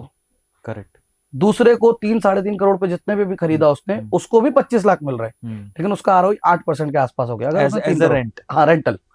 और सी ने जो 4 करोड़ की खरीदी प्रॉपर्टी, उसको भी 25 लाख मिलेगा, क्योंकि स्टैंडर्ड रेंटल रहेगा। करेक्ट। तो उसका आरओआई उस टाइम में फिर कम हो जाता है, 6% के आसपास हो गया। तो इस तरीके से रेंटल आरओआई कैलकुलेट होता है। इसलिए मैं हमेशा बोलता हूं कि अगर आप आरओआई की बात कर रहे हो, आप रेडी प्रॉपर्टी चाहते हो, बहुत सारे लोग आते हैं रेडी प्रॉपर्टी चाहिए कल से रेंट चालू हो जाए, तो फिर ये एक्सपेक्ट मत करो कि रेंटल आरओआई आपकी ज्यादा होगी। अगर आपको 8%, 10%, 12% का आरओआई चाहिए, तो आप लॉन्च पे प्रॉपर्टी खरीदो। अब ये वाला टॉपिक मैंने आपको बताया, इसी में एक और चीज बताता हूँ। ये तो रेंटल की बात होगी, अब प्रॉपर्टी बेचने की बात करते हैं। अच्छा, इसमें एक छोटा सा मेरा सवाल आ गया था, जैसे कि इंडिया में क्या होता है कि प्रॉपर्टी जो डेवलपर होते हैं बेसिकली लॉन्च तो कर देते हैं और टाइमलाइन बता देते हैं कि हाँ 2028 में रेडी हो जाएगा, लेकिन होता नहीं है, 29-30 हो जाता है। क्या दुबई में सब सिस्टम ठीक है? मैं बताता हूँ, उस पर भी आता हूँ, लेकिन ये वाला टॉपिक में पहले पूरा कवर करता हूँ। तो रेंटल का मैंने आपको कवर करके बताया। अब आते हैं सेल पे। अब किसी को सेल करना है प्रॉपर्टी, जिसने 1 मिलियन में खरीदी उसको भी, जिसने 1.5 में खरीदी, 1.4 में खरीदी उसको भी बेचना है, और जिसने 1.8 में खरीदी उसको भी बेचना है। तो जिसने मतलब बेस प्राइस पे खरीदा है वो हमेशा प्रॉफिट में रहेगा। कैसे? मैं आपको कैलकुलेशन और बहुत बेसिक एग्जांपल के साथ बताता हूँ। A, B, C 3 ऑप्शन है। अब अरविंद भाई आप आते हो दुबई, मैं तो दिल की ख्वाहिश है कि आप आओ दुबई और आप देखो, आप खुद प्रॉपर्टी खरीदोगे। तो आप बोलते हो विनय भाई मेरे को प्रॉपर्टी दिलाओ, तो मैंने 3 ऑप्शन दे दिया आपको। 3 सेलर, पहले सी के पास गया, ढूंढा धांडा, तो सी बोलता है यार मैंने 4 करोड़ में खरीदी है, मेरे रजिस्ट्री मिलाकर के पैसे लग गए जो भी है, मेरे को 5 करोड़ चाहिए, लगभग 2 मिलियन वो मांग रहा है। करेक्ट। आप बोलते हो विनय भाई और सर्च करो, मैं बोलता चलो और सर्च करता हूँ, तो हम जाते बी के पास, उसने 1.5 मिलियन में खरीदी है, लगभग 3.5 करोड़ के आसपास। अब हम उससे बात करते हैं, भैया बताओ कितने में देगा, तो वो अपने को क्या एग्जांपल देगा कि अभी पीछे रजिस्ट्री हुई है 4 करोड़ की, करेक्ट, 1.8 की, तो आप मेरे को कम से कम उतना तो दो।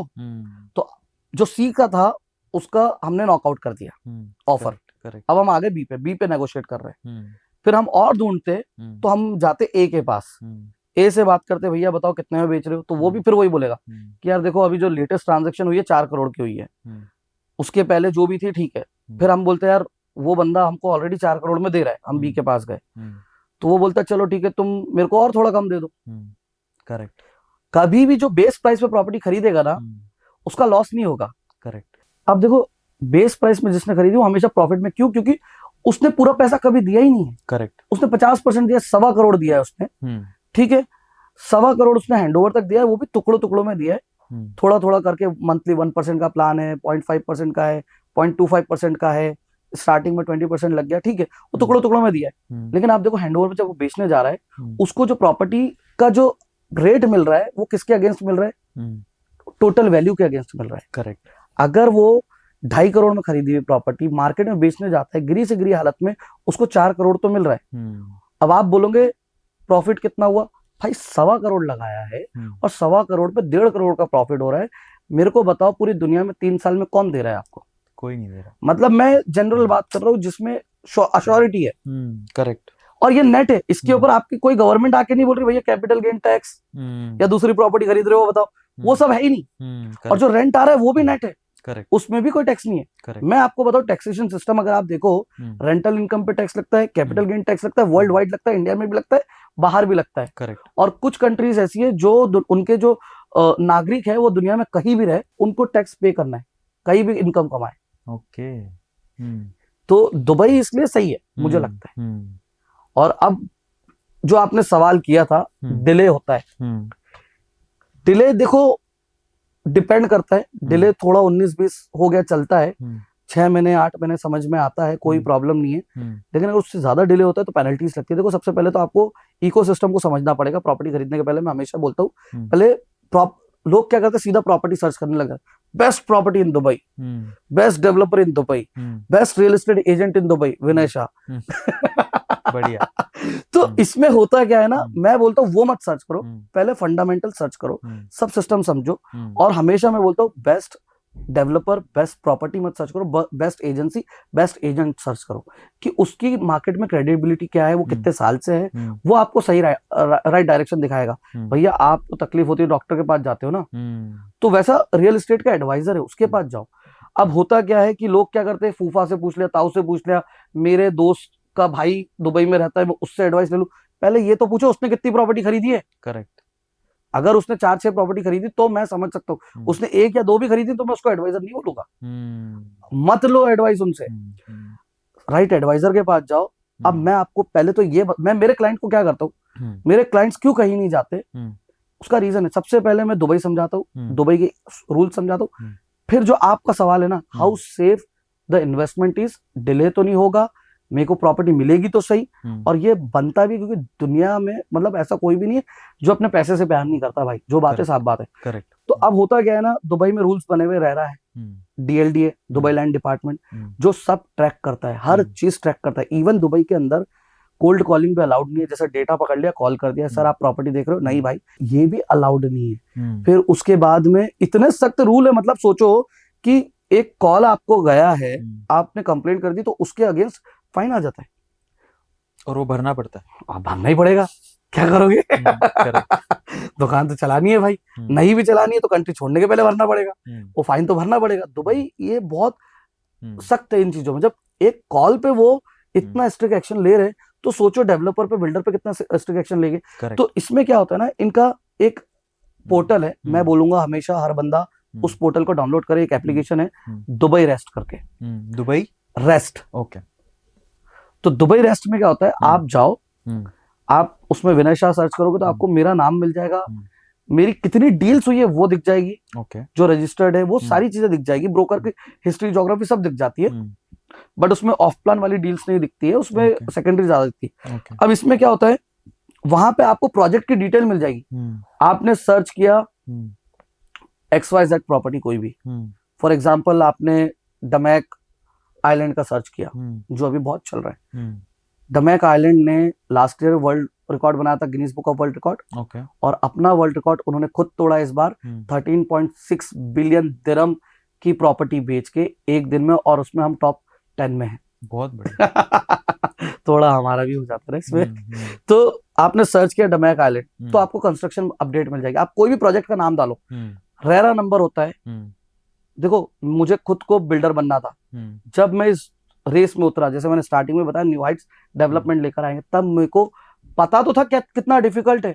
जब मैं उतरा इसमें, तब मैं बैक हो गया। ओके। ऐसा कोई इंसान नहीं है जो हारा नहीं है, ऐसा कोई बिजनेसमैन नहीं है जो हारा नहीं है। हम वहां हार गए। क्यों हार गए मैं बताता हूँ। जब आप रेरा डीएलडी के पास जाते हो, डीएलडी बोलता है भैया पहले प्लॉट का है, प्लॉट आपको खरीदना है अपने पैसों से। अच्छा। फिर आपको डिजाइन सबमिट करना है। और ऐसा नहीं है दुबई में कि कहीं भी किसी भी हिसाब की बिल्डिंग बना दी।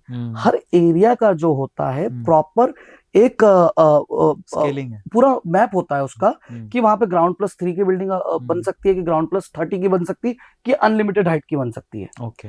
तो ऐसा नहीं है कि आपने प्लॉट लिया और अपने हिसाब से बना दिए जितने पैसे, नहीं। दूसरी चीज, वहां पे बिल्डिंग का पूरे एरिया का स्ट्रक्चर डिसाइड होता है, ब्लूप्रिंट होता है, कि यहाँ पे हॉस्पिटल आएगा, यहाँ पे स्कूल आएगी, यहाँ पे मॉल आएगा, यहाँ पे कमर्शियल बिल्डिंग आएंगी, यहाँ पे रेसिडेंशियल बिल्डिंग आएंगी, यहाँ पे होटल आएगा, यहाँ पे मिक्स बिल्डिंग आएंगी जिसके अंदर रेसिडेंशियल भी होगा, कमर्शियल भी होगा। वो सब प्री डिसाइडेड होता है मास्टर डेवलपर के थ्रू। यहाँ पे मेट्रो आने वाला है, यहाँ पे आरटीए बस आने वाला है, पूरा सब कुछ। तो जब आप ब्लूप्रिंट खोलते हो ना, तब आपको ये नहीं है कि भाई कुछ भी नहीं, आपको समझना पड़ता है पहले आपका बजट क्या है, आप क्या डिलीवर कर सकते हो, और सबसे कठोर बात क्या है, टाइमलाइन। आपने प्लॉट ले लिया है, ऐसा नहीं चलेगा। पहले होता था दुबई में, लोगों ने इंडिया जैसा सिस्टम बना दिया था, और सबसे ज्यादा इन्वेस्ट करने वाले प्लॉट में हमारे देसी लोग थे, हमारे भारतीय लोग थे। तो हमने क्या किया, जैसे अभी हम बैठे दिल्ली, गुड़गांव, ये सब जगह पे प्लॉट ले रखे लोगों ने, प्लॉट लेके बेच दिए 10 साल 20 साल बाद में, तो पैसे बढ़ गए। वहां पे वो सिस्टम नहीं है। पहले था कि लोगों ने प्लॉट लिए, फिर वो बना ही नहीं रहे थे। तो बाद में जो प्लॉट्स आना चालू हुए ना, वो कंस्ट्रक्शन टाइमलाइन के साथ आना चालू है। चाहे आप इंडिविजुअल अपना विला बनाना चाह रहे हो, या बिल्डिंग बनाना चाह रहे हो, या कुछ भी बनाना चाह रहे हो, तो उसपे ना एक सर्टेन टाइमलाइन दिया हुआ है। अच्छा। अब अगर उसको फेल करते हो आप, सर्टेन टाइमलाइन के बाद आप जाते हो, तो उसमें फिर आपको फाइन्स पड़ते हैं, और वो होते बहुत हैवी फाइन होते, पर डे फाइन होते। तो ये सारी चीजें। अब इसमें क्या होता है, डीएलडी बोलता है भैया पहले अपना प्लॉट खरीदो अपने पैसों से, कोई क्राउड फंडिंग नहीं, ये नहीं वो नहीं। फिर उसके बाद एस्क्रो अकाउंट पहले, फिर प्रोजेक्ट का डिजाइन आता है, डिजाइन सबमिट होता है। डिजाइन सबमिट होने के बाद में उसमें पूरा जो लिखा है वो आपको फुलफिल करना है। प्लॉट एरिया 25,000 है, जीएफए जो आपका ग्रॉस फ्लोर एरिया होता है, जितना बन रहा है पूरा टोटल बिल्टअप एरिया, वो कितना होगा। 25,000 स्क्वायर फीट पे आप कई बार 50,000 भी बना सकते हो, कई बार 1 लाख स्क्वायर फीट भी बना सकते हो। वो डिपेंड करेगा plot to plot, area to area. फिर उसके बाद आप नीचे कमर्शियल शॉप्स डाल सकते हो कि नहीं डाल सकते हो। हर बिल्डिंग में अलाउड नहीं है, इसलिए दुबई में कमर्शियल की डिमांड इतनी बड़ी हुई है। तो वो सब सबमिट करना पड़ेगा। फिर उसके बाद आप रेरा में रजिस्टर करोगे अपना प्रोजेक्ट, फिर आएगा आपका एस्क्रो नंबर आएगा, एस्क्रो अकाउंट आएगा आपका। रेरा नंबर आने के बाद में जब आप एस्क्रो अकाउंट खोलोगे, तो उसको बेचने के पहले एस्क्रो में पहले डेवलपर को खुद से पैसा जमा कराना पड़ता है भैया, एज अ सिक्योरिटी डिपॉजिट, कि भाई मैं जो भी प्लॉट तो ले लिया, फिर जो भी है पैसा रख रहा हूं थोड़ा बहुत, उसको पैसा भी रखना पड़ता है थोड़ा बहुत, फिर जाके वो प्रोजेक्ट लॉन्च कर सकता है। अच्छा, इतना टेढ़ी खीर है। हाँ, इसके अंदर एक और चीज, जो लोग वीडियो बना के डाल देते बस, वो भी अलाउड नहीं है। ब्रोशर डाल दिया, नहीं है। जब तक आप डीएलडी से अप्रूवल नहीं लोगे, जैसे मेरे कोई भी वीडियो को आप देखोगे, उस पे हमेशा क्यूआर कोड होता है। क्यूआर कोड को आप सर्च करोगे तो उस क्यूआर कोड पे आपको प्रॉपर्टी की पूरी डिटेल मिल जाएगी। उसका रूल ये है डीएलडी का कि भैया 5 सेकंड का कम से कम आपको क्यूआर कोड वहां पे डालना है। तो ये इंपॉर्टेंट एलिमेंट है। तो वहां पे अच्छा, ऐसा नहीं कि आपने बिल्डिंग बनाई, फॉर एग्जाम्पल आपका क्यूआर कोड लगा दे, नहीं, मैं मार्केट कर रहा हूं, मुझे मेरा क्यूआर कोड डालना है। उसको जनरेट करने के लिए अलग प्रोसेस है, वो अलग बहुत लंबी प्रोसेस है। वो भी गवर्नमेंट से, ये डीएलडी से, उसके लिए तरकीसी से आपको परमिट लेना पड़ता है, बहुत सारी चीजें। Failing to do anything, minimum fine start होता है 50,000 दिरहम, मतलब 12 लाख रुपए से। तो ये तो प्रोजेक्ट की बात कर रहे हो भाई, 5 लाख 6 लाख 10 लाख कितने भी दिरहम लग सकते हैं। करेक्ट। तो ये इतने सख्त रूल है। फिर जब गवर्नमेंट इतनी सख्त है तो आपको डेवलपर को भी थोड़ी सी रियायत दी हुई है, ऐसा नहीं कि गला ही दबा दिया। ये है कि भाई 6 महीने तक आप डिले, चलो ठीक है, समझ में आता है, हो सकता है चल जाएगा। फिर उसके बाद में 6 महीने का जस्टिफिकेशन मांगेंगे अगर डिले हुआ तो। फिर अगर 1 साल बाद डिले होता है तो फिर उसके ऊपर पेनल्टीज पड़ना चालू होती है। पेनल्टीज पड़ती है। कई केसेस में ऐसा भी हुआ है कि कंपनसेशन क्लाइंट्स को मिला है और नहीं तो फिर गवर्नमेंट को आपको पे करना पड़ता है। अब आप बोल रहे हो कि यार आपका पैसा सेफ है, सिक्योर है, कभी डेवलपर भाग गया तो क्या होगा। और ये पहली बार नहीं है, कोई पहला सवाल नहीं है, होता है और होता आया है और होता रहेगा। क्योंकि जिंदगी जो है ना अनिश्चितताओं का खेल है मेरे दोस्त। करेक्ट। ये नहीं है मेरे भाई कि आपने जो सोचा वही होगा। तो इसीलिए मैं हमेशा बोलता हूँ जैसे क्रिकेट अनिश्चितताओं का खेल है, वैसी लाइफ भी है और रियल एस्टेट भी अनिश्चितताओं का खेल है। लेकिन आपको अपने आप को सिक्योर करके चलना है, कैलकुलेटेड रिस्क लेना है। तो जब बिल्डर ने प्लॉट खरीद लिया, अपने पैसों से पैसे जमा करा दिए हैं, अब जो पेमेंट आप करते हो, पहला 20% कॉर्पोरेट अकाउंट में जाता है बिल्डर के, बाकी जो पेमेंट जाती है वो एस्क्रो अकाउंट में जाती है। अब एस्क्रो अकाउंट में जाती है और वहां से बिल्डर को कैसे रिलीज होती है। अब आप समझो रिलीज कैसे होगी। बिल्डर को ऐसे रिलीज होगी कि बिल्डर बोलेगा भैया इंस्पेक्शन हर 2 महीने में होती है। ओके। तो आपको जब रेस्ट एप्लीकेशन की मैंने बात करी थी, अब रेस्ट एप्लीकेशन इतना समझाने के बाद आपके काम में आएगा, पूरी स्टोरी बताने के बाद। आप रेस्ट एप्लीकेशन में जाओ, प्रोजेक्ट का नंबर डालो। नंबर आपको पता नहीं होगा, मुझे भी नहीं पता होता भाई, हजारों प्रोजेक्ट है। नाम डालो प्रोजेक्ट का, आपको उस नाम का प्रोजेक्ट मिल जाएगा। आपने जाना है उस प्रोजेक्ट में, रिपोर्ट पे जाना है। रिपोर्ट जनरेट जब आप करोगे तो आपको एक पूरी बड़ी रिपोर्ट आ जाएगी कंस्ट्रक्शन अपडेट के साथ में, कितना % अपडेट हो, कितना कंस्ट्रक्शन हो चुका है, प्लस फोटोज भी आ जाएगी आपको। बढ़िया। अब मेरे को बताओ कहां से लूप होल निकलेगा। लूप होल सरकार ने बंद किया हुआ है दुबई के अंदर, कोई लूप होल नहीं मिलता। तो ये इंपॉर्टेंट एलिमेंट है आपके। यहाँ पे आप घर बैठे बैठे, आपको ये नहीं बोलना है विनय भाई आपसे प्रॉपर्टी ली थी, जरा चक्कर तो लगा के देखो क्या हुआ है, फोटो तो भेजो। डालो ना रेस्ट एप्लीकेशन। मैं मेरे क्लाइंट को सबसे पहले क्या करता हूँ, जैसे ही प्रॉपर्टी खरीदता है मैं बोलता हूँ रेस्ट एप्लीकेशन डाउनलोड करो, उसमें अपने प्रोजेक्ट नंबर का नाम सब डॉक्यूमेंट नोट कर लो भाई। करेक्ट। आप बार बार परेशान ना हो, आप उसको देखते रहो। और वो जो रिपोर्ट होती है वो 10-20% पीछे चल रही होती है। एक और ट्यूस्ट बताता हूँ। अच्छा। तो जितना परसेंटेज रेस्ट एप्लीकेशन पे दिखाएगा उतना पैसा बिल्डर को रिलीज करना पड़ेगा रेरा को, डीएलडी को। तो वो पैसा उसमें भी थोड़ा सा डिले चल रहा होता है। तो ये इतने सख्त कानून है। और जैसे मैंने बताया कि ऐसा नहीं है कि कभी ऐसा नहीं हुआ है कि प्रोजेक्ट बीच में छूट गए, या ऐसा कभी नहीं होगा फ्यूचर में प्रोजेक्ट बीच में छूट जाएंगे। तो अब आप बोलोगे आप विश्वास भी दिला रहे हो, डरा भी रहे हो। मैं डरा नहीं रहा हूं, मैं सतर्क कर रहा हूं। तो विनय भाई जैसे इंडिया में क्या प्रॉब्लम है कि बहुत बार प्रोजेक्ट भी डिले हो जाते हैं, कई बार बिल्डर बीच में से छोड़ के चला जाता है, लेकिन गवर्नमेंट कभी कंपनसेट नहीं करती। तो क्या दुबई में भी ये प्रॉब्लम्स हैं? देखो रियल एस्टेट की बात नहीं है, ये हर जगह वही बात है, जैसे मैं बताया अनिश्चितताओं का खेल है। तो हर जगह लोग वही है, इंसान वही है, सब कुछ वही है, ह्यूमन नेचर वही है। कहीं पे रूल ज्यादा टाइट है, कहीं पे इजी है। जहाँ रूल टाइट है वहां पे मतलब थोड़ी चीजें सही है।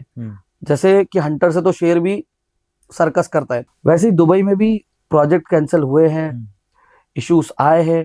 लेकिन मैंने जैसे बताया आपको कि रेरा और डीएलडी इतना सख्त है कि पूरा कंट्रोल उनके हाथ में है, जब तक बिल्डिंग बन के क्लाइंट को मिल नहीं जाती, और उसके बाद भी कंट्रोल है। ओके। तो उसमें क्या होता है, जैसे कोविड आया, कुछ डेवलपर्स वहां पे फेल हो गए। एक डेवलपर को मैं जानता हूँ, नाम नहीं लूंगा क्योंकि मैं नाम किसी का खराब नहीं करता। तो वो फेल हो गया, कोविड में थोड़ा सा प्रॉब्लम में आ गए। तो उसमें क्या हुआ, ऑक्शन हुआ। ऑक्शन के अंदर दूसरे बिल्डर्स ने प्रोजेक्ट को उठा लिया और वहां से उस प्रोजेक्ट को कंप्लीट करके उसको डिलीवर किया। क्या बात? अब वो पुराना डंडा नए वालों पे है और डबल है। ओके। क्योंकि तुमने उंगली करके उठाया ना प्रोजेक्ट, अब जल्दी डिलीवर करो। और किया फिर वो डिलीवर। तो आप सेफ हो, सिक्योर हो। इसलिए मैं बोल रहा हूँ, मैं डरा नहीं रहा, मैं आपको सिर्फ सतर्क कर रहा हूँ। और मैं इसलिए बता रहा हूँ कि रियल एस्टेट एजेंट, अच्छा एजेंट क्यों इतना इंपॉर्टेंट है। अपने 2 पैसे के लिए किसी के लाखों करोड़ों रुपए हम लोग नहीं जलाते, इसलिए हम लोग सक्सेसफुल है। मेरा रूल है, एक क्लाइंट को मैं कम से कम 4 से 5 प्रॉपर्टी देता हूँ। ओके। 4 प्रॉपर्टी तो देता ही हूँ। अब आप बोलोगे कैसे, इतना पैसा लगाता है क्लाइंट। मैं बोलता हूँ इतना लगाने की भी जरूरत नहीं है। आपने एक प्रॉपर्टी ली है, आपने बोला मेरे को कि भाई मेरे पास 1 करोड़ है, मेरे को कोई प्रॉपर्टी दिला दो, रेडी टू मूव इन। कल से पैसा आना चालू हो जाए। ओके। तो मेरे पास आपके लिए बहुत अच्छा जवाब है, आपको एप्रिसिएशन भी दिलवाऊंगा और रेंटल रिटर्न भी दिलवाऊंगा। क्या? बहुत सारे ऐसे डेवलपर है जो 100% पेमेंट आप उनको दो, ओके। वो आपको 8% गारंटेड आरओआई देते हैं, अच्छा। टैक्स फ्री 3 साल के लिए हैंड ओवर तक के। अच्छा। जी, तो आपने प्रॉपर्टी खरीदी, 100% पेमेंट दे दिया, अगर आप रेडी लेते तो वही मतलब एप्रिशिएटेड प्राइस पे लेते। ओके। मैं आपको बेस प्राइस पे प्रॉपर्टी दिला रहा हूँ और गारंटेड आरओआई भी दिलवा रहा हूँ 8%, जो सिक्योर है, सेफ है। अब जब इसमें डबल फायदा देखो, जब तक आपने पेमेंट की, उनको सब कुछ के 100% पेमेंट दी, 8% के हिसाब से 3 साल आपको रिटर्न आ गया, 24% आपको मिल गया, कोई टैक्स नहीं भरना है, हैंड ओवर हुआ। आप बोलते हो मेरे को उसको बेचना है, बेच दो भाई। बेचोगे तो क्या होगा? प्रॉफिट होगा। जब बेचोगे तो प्रॉफिट होगा, तो वो भी आपको एडवांटेज मिल गया। करेक्ट। तो उसके लिए क्या करें फिर हम?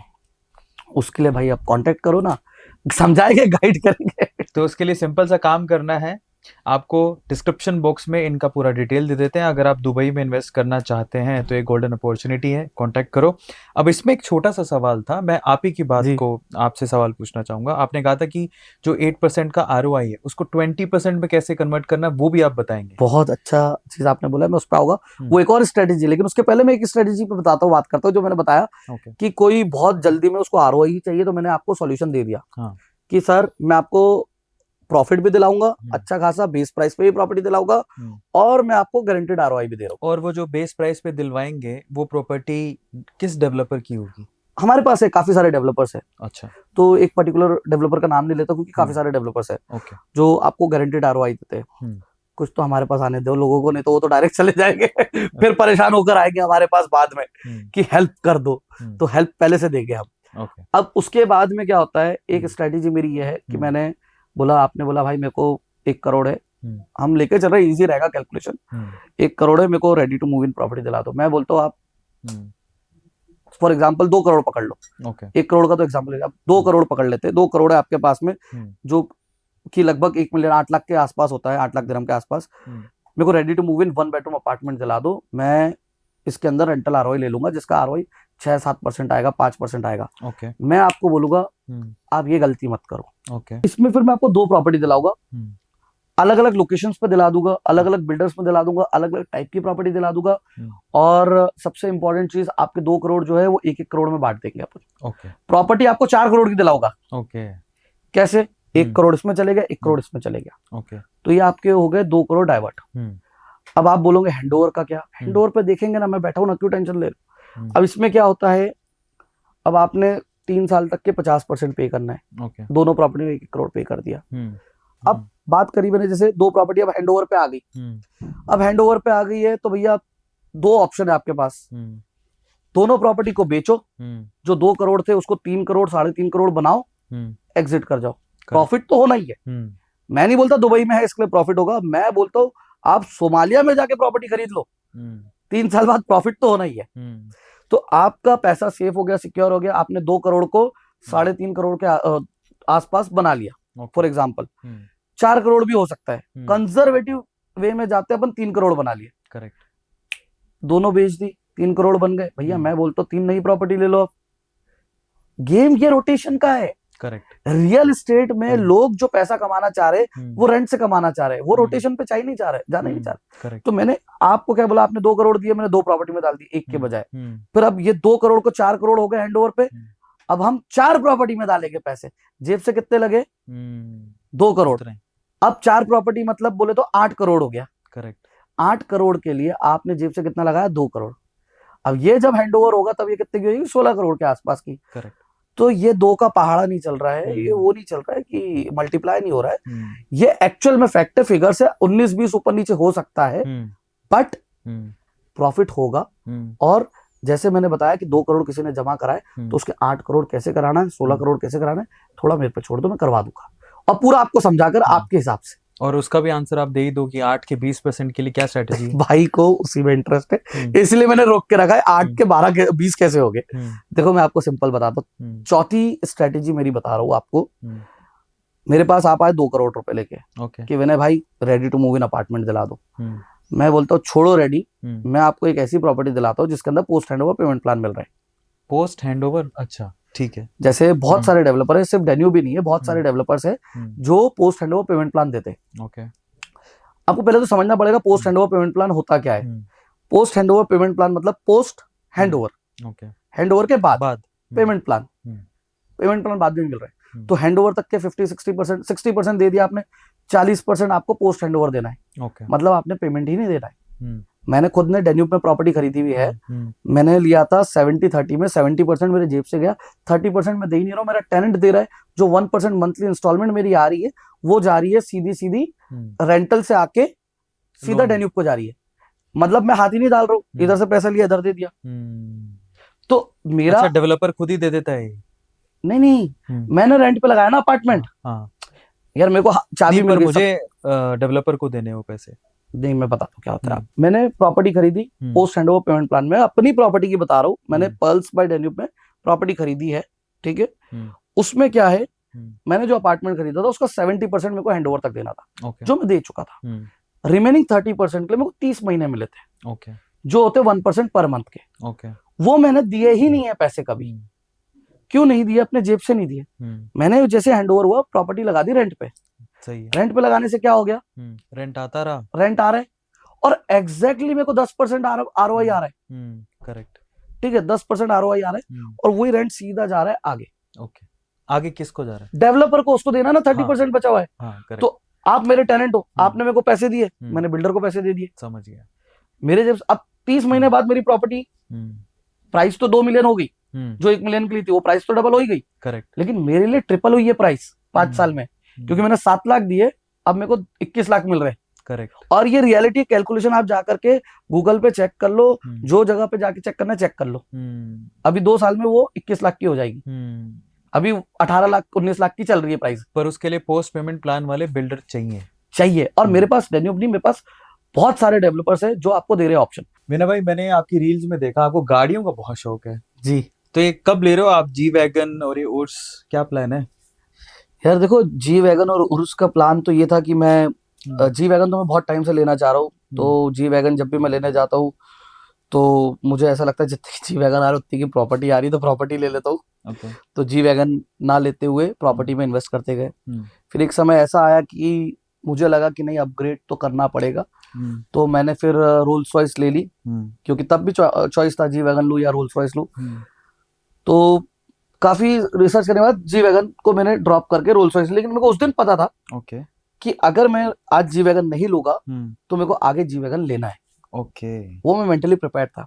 तो अभी मैं सिंगापुर जा रहा था, हमारा प्रॉपर्टी का इवेंट था उधर। तो हमारे भाई है एनकेन मीडिया वाले, माजिद भाई, बहुत अच्छा प्रॉपर्टी इवेंट होस्ट करते हैं लंदन में, सिंगापुर में, वर्ल्ड वाइड करते हैं। तो उनका इवेंट था, तो वहां हम जा रहे थे। तो रात की फ्लाइट थी, तो सुबह हमारा ये था, मेरे दिमाग में आया कि यार रात में देखी मैंने गाड़ी, मेरी वाइफ बोला रक्षा चलो अपन जाकर आते। रक्षा बोली कहाँ जा रहे? तो मैं बोला जी वैगन देखने जा रहे। तो बोले अभी टाइम है। मैंने बोला पैकिंग वैकिंग करना है। मैंने बोला चल तो सही, देख कर आते। हम गए और हमने ना जैसे एंटर किए, लग्जरी कार के शोरूम्स होते हैं, आपको पता है। तो दुबई में यूज्ड कार बहुत ज्यादा चलती है, बट वो भी कॉस्टली होती है, सस्ती नहीं होती। तो हम जैसे एंटर करे तो हम मतलब मेरी वाइफ को ना सबसे पहले नजर पड़ी लैम्बोर्गिनी उरुस पे, ये कलर की थी, ऑरेंज कलर की। बढ़िया। अब उसको पसंद आ गई वो गाड़ी। अब मैं पूरा मन बना के गया था जी वैगन लेने। अब मैं जी वैगन देखा, अब उसको लेना उरुस, मेरे को लेना जी वैगन। वो बोली मेरे को ये समझ में आ रही, ये लेते। तो हमने बोला हमारे पास टाइम नहीं था। मैंने बोला उस बंदे को बोला कि यार एक काम कर, दोनों गाड़ी दे दे। बढ़िया। थोड़ा नेगोशिएशन हुआ हमारा, और ये भगवान कसम सच्चाई है, झूठ नहीं है। और मैंने उसको बोला पूरा कैश, पूरा पेमेंट अभी, कैश मतलब फुल अकाउंट ट्रांसफर, जो बोल तू सब। तो हमारे वहां दुबई में वो ब्लैक व्हाइट वो कुछ नहीं होता। हमारा तो सारा अकाउंट में पैसा आता है। मैंने भाई जो लेना है तेरे को तू बता। मैंने उसको एक डील ऑफर करी, उसने हाँ नहीं बोली, देखा बात करता हूँ बॉस से। मैंने बोला देख, अगर मैं शोरूम के बाहर गया तो ये समझ ली ये पैसे फिर वापस नहीं आएंगे, ये जाएंगे प्रॉपर्टी में, रियल एस्टेट में। क्या बात है। तो मैं बाहर निकला और वैसे ही हुआ। वो अनफॉर्चुनेटली हो नहीं पाया सपना पूरा, बट हाँ जी वैगन आएगी, जरूर आएगी, और लैम्बोर्गिनी उरुस भी आएगी रोल्स रॉयस के साथ में। आप सोचो ना, आपके पास में रोल्स रॉयस खड़ी है, जी वैगन खड़ी है, लैम्बोर्गिनी उरुस खड़ी है। अब क्या बचा है आपकी लाइफ में अचीव करने के लिए? बिल्कुल सही बात है। फाइनली उस टॉपिक पे आते हैं जो आपका जिसमें बड़ा इंटरेस्ट है कि बहुत सारे लोग दुबई में एज अ रियल एस्टेट अपना करियर स्टार्ट करना चाहते हैं। क्या क्या अपॉर्चुनिटी है, अगर कोई अपना रियल एस्टेट बिजनेस स्टार्ट करना चाहता है तो वो कितना कमा सकता है? शॉर्ट में आप प्लीज बताइए।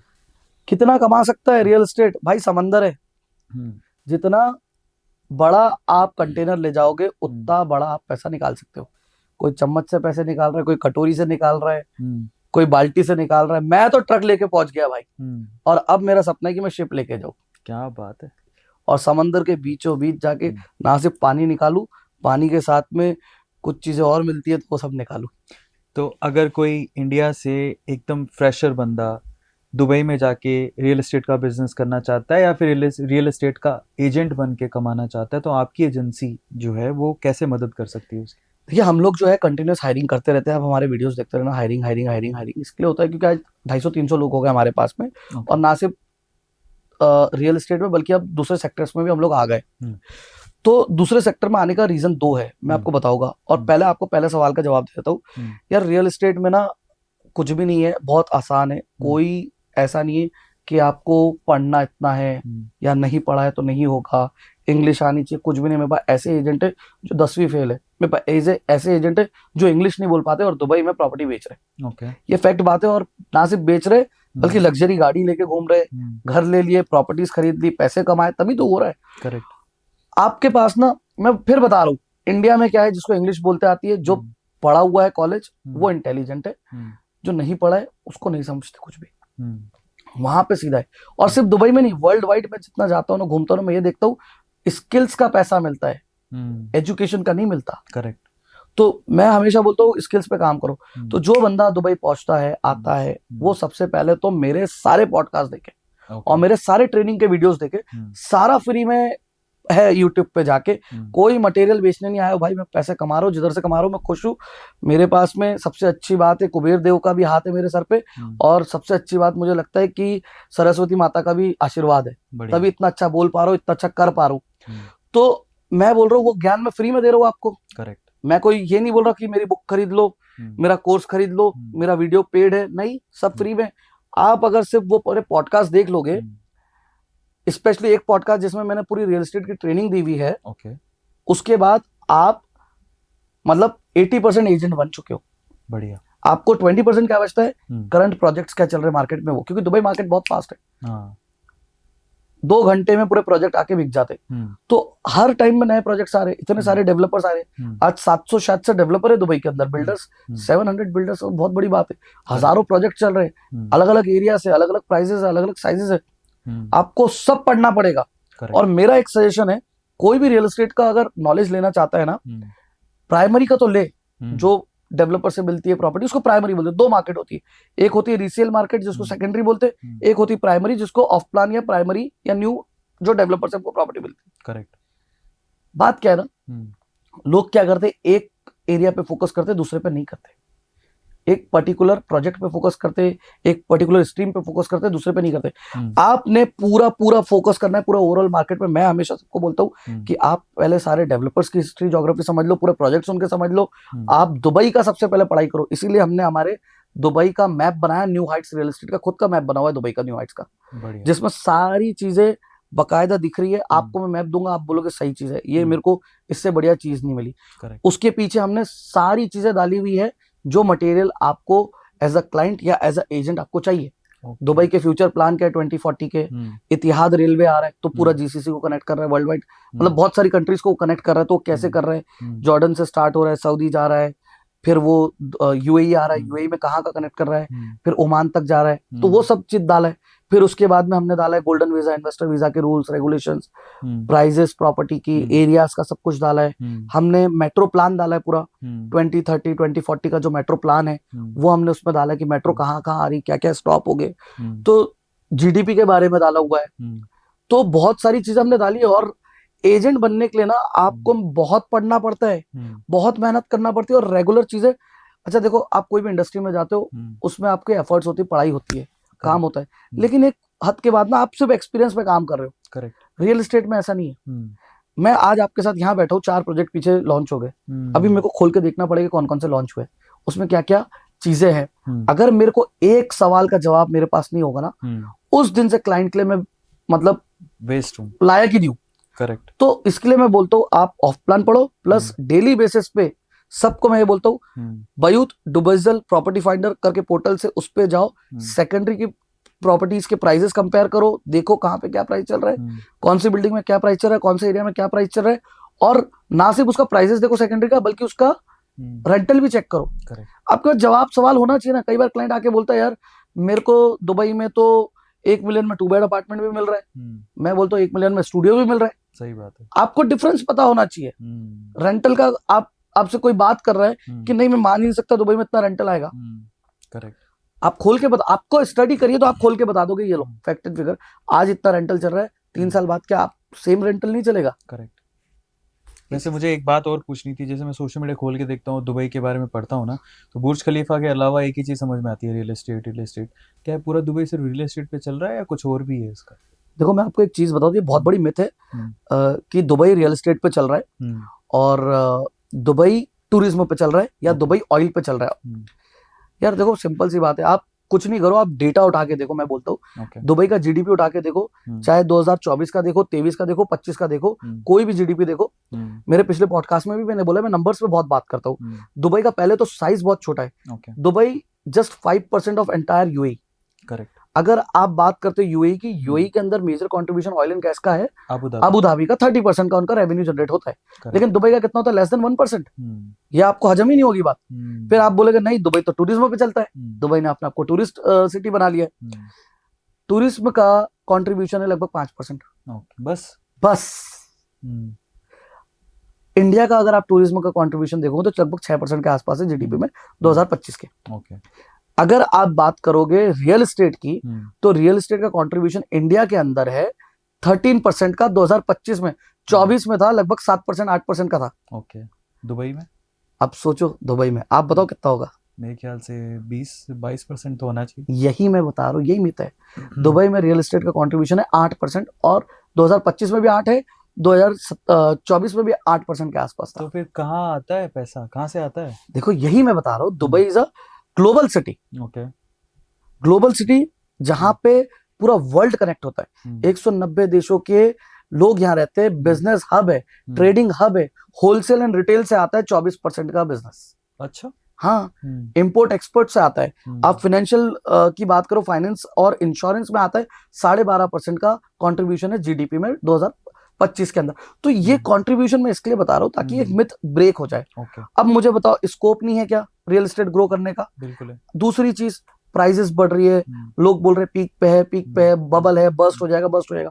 आई एम 100% श्योर आपको भी ये चीज लगी होगी, सुनी होगी, देखी होगी। जब आप इस पॉडकास्ट के लिए शायद अगर आपने प्रिपरेशन करी होगी तो कहीं ना कहीं आपकी टीम ने या आपके मन में यह आया होगा कि मैं एक सवाल देता हूँ, मिथ है, बबल है, क्या है? नहीं, वो 5 साल पहले भी हम सुनते थे, आज भी सुनते हैं, लेकिन आज भी ग्रो ही हो रहा है। देखो मेरा मकसद क्या था, मेरा उद्देश्य ये था कि भाई मैं अब मेरे होस्ट से बुलवा दूं कि ये मिथ है, क्योंकि मैं इसका जवाब दे के थक गया हूँ। रीजन समझो क्या है, पॉपुलेशन ग्रो हो रही है दुबई की।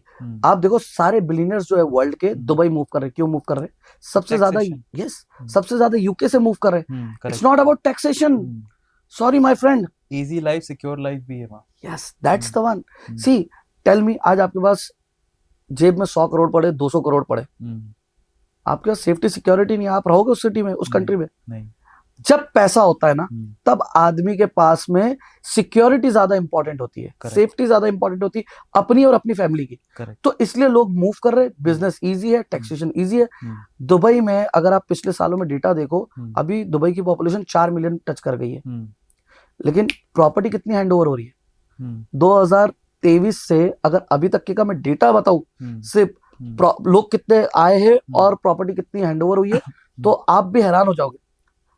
लगभग 23 में 3 लाख के आसपास लोग आए थे, 24 में लगभग 3.5-4 लाख के आसपास लोग आए थे, और 25 में लगभग 2.5 लाख लोगों ने रेसिडेंसी ली है। मतलब एक लगभग आप समझ लो 7-8 लाख लोगों ने रेसिडेंसी दुबई में ली है पिछले 3 सालों में। हो सकता है शायद मेरा डेटा ऊपर नीचे हो जाए थोड़े नंबर्स, लेकिन ये इसके आसपास ही मिलेगा आपको। लेकिन हैंडओवर की बात करें, जो प्रॉपर्टी हैंडओवर हुई है, बहुत सारे लोग बोलते हैं बबल है, सप्लाई ओवर है, फट जाएगा, डिमांड कम हो जाएगी। डिमांड बढ़ रही है, रेंटल बढ़ रहा है, प्राइसेस बढ़ रहा है। रीजन क्या है? पॉपुलेशन माइग्रेट हो रहा है ना। अब इतने सारे लोग आए, इनको रहने के लिए घर चाहिए, कौन देगा? हम ही देंगे। उन घर को लेने के लिए लोन चाहिए, कौन देगा? हम ही देंगे। उस घर में अगर वो नहीं रहेगा तो रेंट पे लगाएगा, कौन लगाएगा? हम ही लगाएंगे। सेल करना है, हम ही लगाएंगे। अब डेटा बता देता हूं मैं हैंडओवर का। 23 में 39,400 प्रॉपर्टीज हैंड ओवर हुई है। ओके, दुबई में। लोग 3 लाख मूव हो गए भाई, ऑलमोस्ट 10 टाइम्स। फिर उसके बाद में 8 to 10 टाइम्स हो गया। फिर 24 के अंदर लगभग 3 लाख के आसपास लोग आए, उसमें भी हैंड ओवर कितना हुआ? हैंड ओवर 38,000 हुआ, 38,000। यानी कि डिमांड बहुत है, सप्लाई कम है। Supply उसके कम बाद में 25 की बात कर लेते हैं। जो लोग बोल रहे थे 25 में बहुत सप्लाई आने वाला है, बहुत सप्लाई आने वाला है, बहुत हैंड ओवर होने वाला है, नहीं, कहाँ हुआ? 44,000 हैंड ओवर हुए और 2.5 से 3 लाख लोग आए। अच्छा, रेजिडेंस लिए? ये रेसिडेंस की बात कर रहा हूँ, जिनको एमिरेट्स आईडी मिला है, चाहे वो गोल्डन वीजा हो, इन्वेस्टर वीजा हो, कोई भी टाइप का वीजा हो, जिन्होंने एमिरेट्स आईडी ली है। ओके। जो लोग विजिट वीजा पे आ रहे हैं, रुक रहे हैं, रिन्यू करा रहे हैं, वो भी तो रह ही रहे ना, करेक्ट, क्योंकि वो रेसिडेंसी ले नहीं पा रहे करेक्ट, किसी ना किसी रीजन से। तो मुद्दा पता है क्या है? आने वाले 4 से 5 सालों में 1 मिलियन लोग आने वाले, जिसके लिए गवर्नमेंट अभी से प्लान कर रही है। 28 तक के गवर्नमेंट प्लान कर रही है, 26, 27, 28 में 3 लाख घर देना है। बट मैं बोल रहा हूं, जो मुझे लगता है 2 लाख, 2.25 लाख से ज्यादा, 2 लाख, 2.25 लाख से ज्यादा घर डिलीवर नहीं होंगे, क्योंकि कैपेसिटी भी एक चीज है। सही बात है, विजन बड़ा है गवर्नमेंट का, लेकिन दुबई पे इतना भरोसा है मेरे को, शायद वो 4 लाख भी डिलीवर कर दे। ओके। और वो तभी करेगा जब 1 मिलियन लोग आएंगे। करेक्ट। दुबई में एक बात बता दो, एक बिल्डर है बिंगाती करके, आप लोगों को अगर नहीं पता तो मैं आपको बता दूं, बिंगाती करके डेवलपर है। वर्ल्ड फास्टेस्ट कार पता है आपको कौन सी है? Bugatti. Bugatti, right. World fastest developer पता है कौन है? बिंगाटी। बिंगाटी। और ये स्लोगन उन्होंने अभी लिया है। ये मैंने मेरी रील्स देख लेना, 3 साल पहले डाला हुआ है, 2 साल पहले डाला हुआ है। मेरे रील में देख लेना, वर्ल्ड फास्टेस्ट डेवलपर। आप आज जा रहे हो, प्लॉट देख रहे हो, आप 6 महीने बाद जाओगे, 1 साल बाद जाओगे, पूरी बिल्डिंग खड़ी है 50 वाले की। अच्छा, रेडी है हैंड ओवर के लिए, और बिंगाटी कर रहा है। बिंगाटी कर रहा है। ये कंस्ट्रक्शन अपडेट है भाई। लोग चाइना चाइना चाइना करते, यार दुबई में भी तो हो रही है चीजें। एक और चीज मुझे पूछनी थी, वो बड़ी इंटरेस्टिंग है, free from rent, freedom from rent. ये एक कैंपेन चला रहे हो आप, क्या है उसकी पीछे की स्टोरी? मुझे थोड़ा तो एकदम ब्रीफ कर दो इसको। इस कैंपेन में मैं चाहूंगा आप भी हमारे साथ जुड़े, क्योंकि हमारे साथ जितने भी लोग मिल रहे हैं, हम उनको इन मुहिम में जोड़ रहे हैं। देखो, मैं आपको एक बात बता दूं, 3 चीज होती है दुनिया में, रोटी, कपड़ा, मकान। ये 3 चीज जरूरत भी है, और ये 3 चीज अगर कोई भी बंदा दे रहा है तो वो ऊपर वाले का फरिश्ता है। तो मैं अपने आप को ये समझता हूँ, ऊपर वाले ने मेरे को सरिया बनाया किसी को छत दिलाने का, तो मैं ईमानदारी से काम करूँ, बहुत अच्छा काम करूँ। तो फ्रीडम फ्रॉम रेंट क्या होता है ना, हमने मुहिम चलाई है फ्रीडम फ्रॉम रेंट। जब मैं रियल एस्टेट में काम कर रहा हूँ 8 साल से, तो मैं कंटिन्यूसली ऑफ प्लान बेच रहा हूँ। जो बंदे की सैलरी 30,000, 40,000, 50,000 दिरहम है, वो तो इजीली प्रॉपर्टी खरीद रहा है। लेकिन जिसकी सैलरी 10,000, 12,000, 15,000, या इनकम जो फैमिली की 10,000 के ऊपर है, 10,000 के नीचे वाला तो मुश्किल है, नहीं खरीद पाएगा, लोन ही नहीं होता है। लेकिन 10,000 के ऊपर जिसकी फैमिली इनकम है 12,000, 15,000, 20,000, यार मुझे एक बात बताओ, लोग बोलते हैं 1% पर मंथ दे रहा हूं मैं आपको।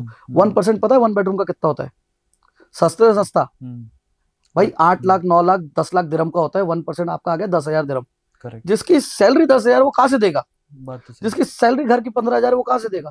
जिसकी बीवी और वो मिलके 20,000 कमाते, 15,000 कमाते, 18,000 कमाते, वो नहीं दे सकता 10,000 दिरहम महीने का। तो आप कैसे करेंगे मदद? यही तो बात है। मैं वहां पे, मेरे पास में हिट हुआ, कई एक कपल आया मेरे पास कि हम दुबई में 10 साल से रह रहे हैं, हमारा सैलरी वैलरी जो इनकम मिला करके 18,000 के आसपास है, और हम अफोर्ड नहीं कर सकते मंथली पेमेंट, क्योंकि हमको रेंट भी देना है, बच्चे की फीस भी है, ये भी है, वो भी है।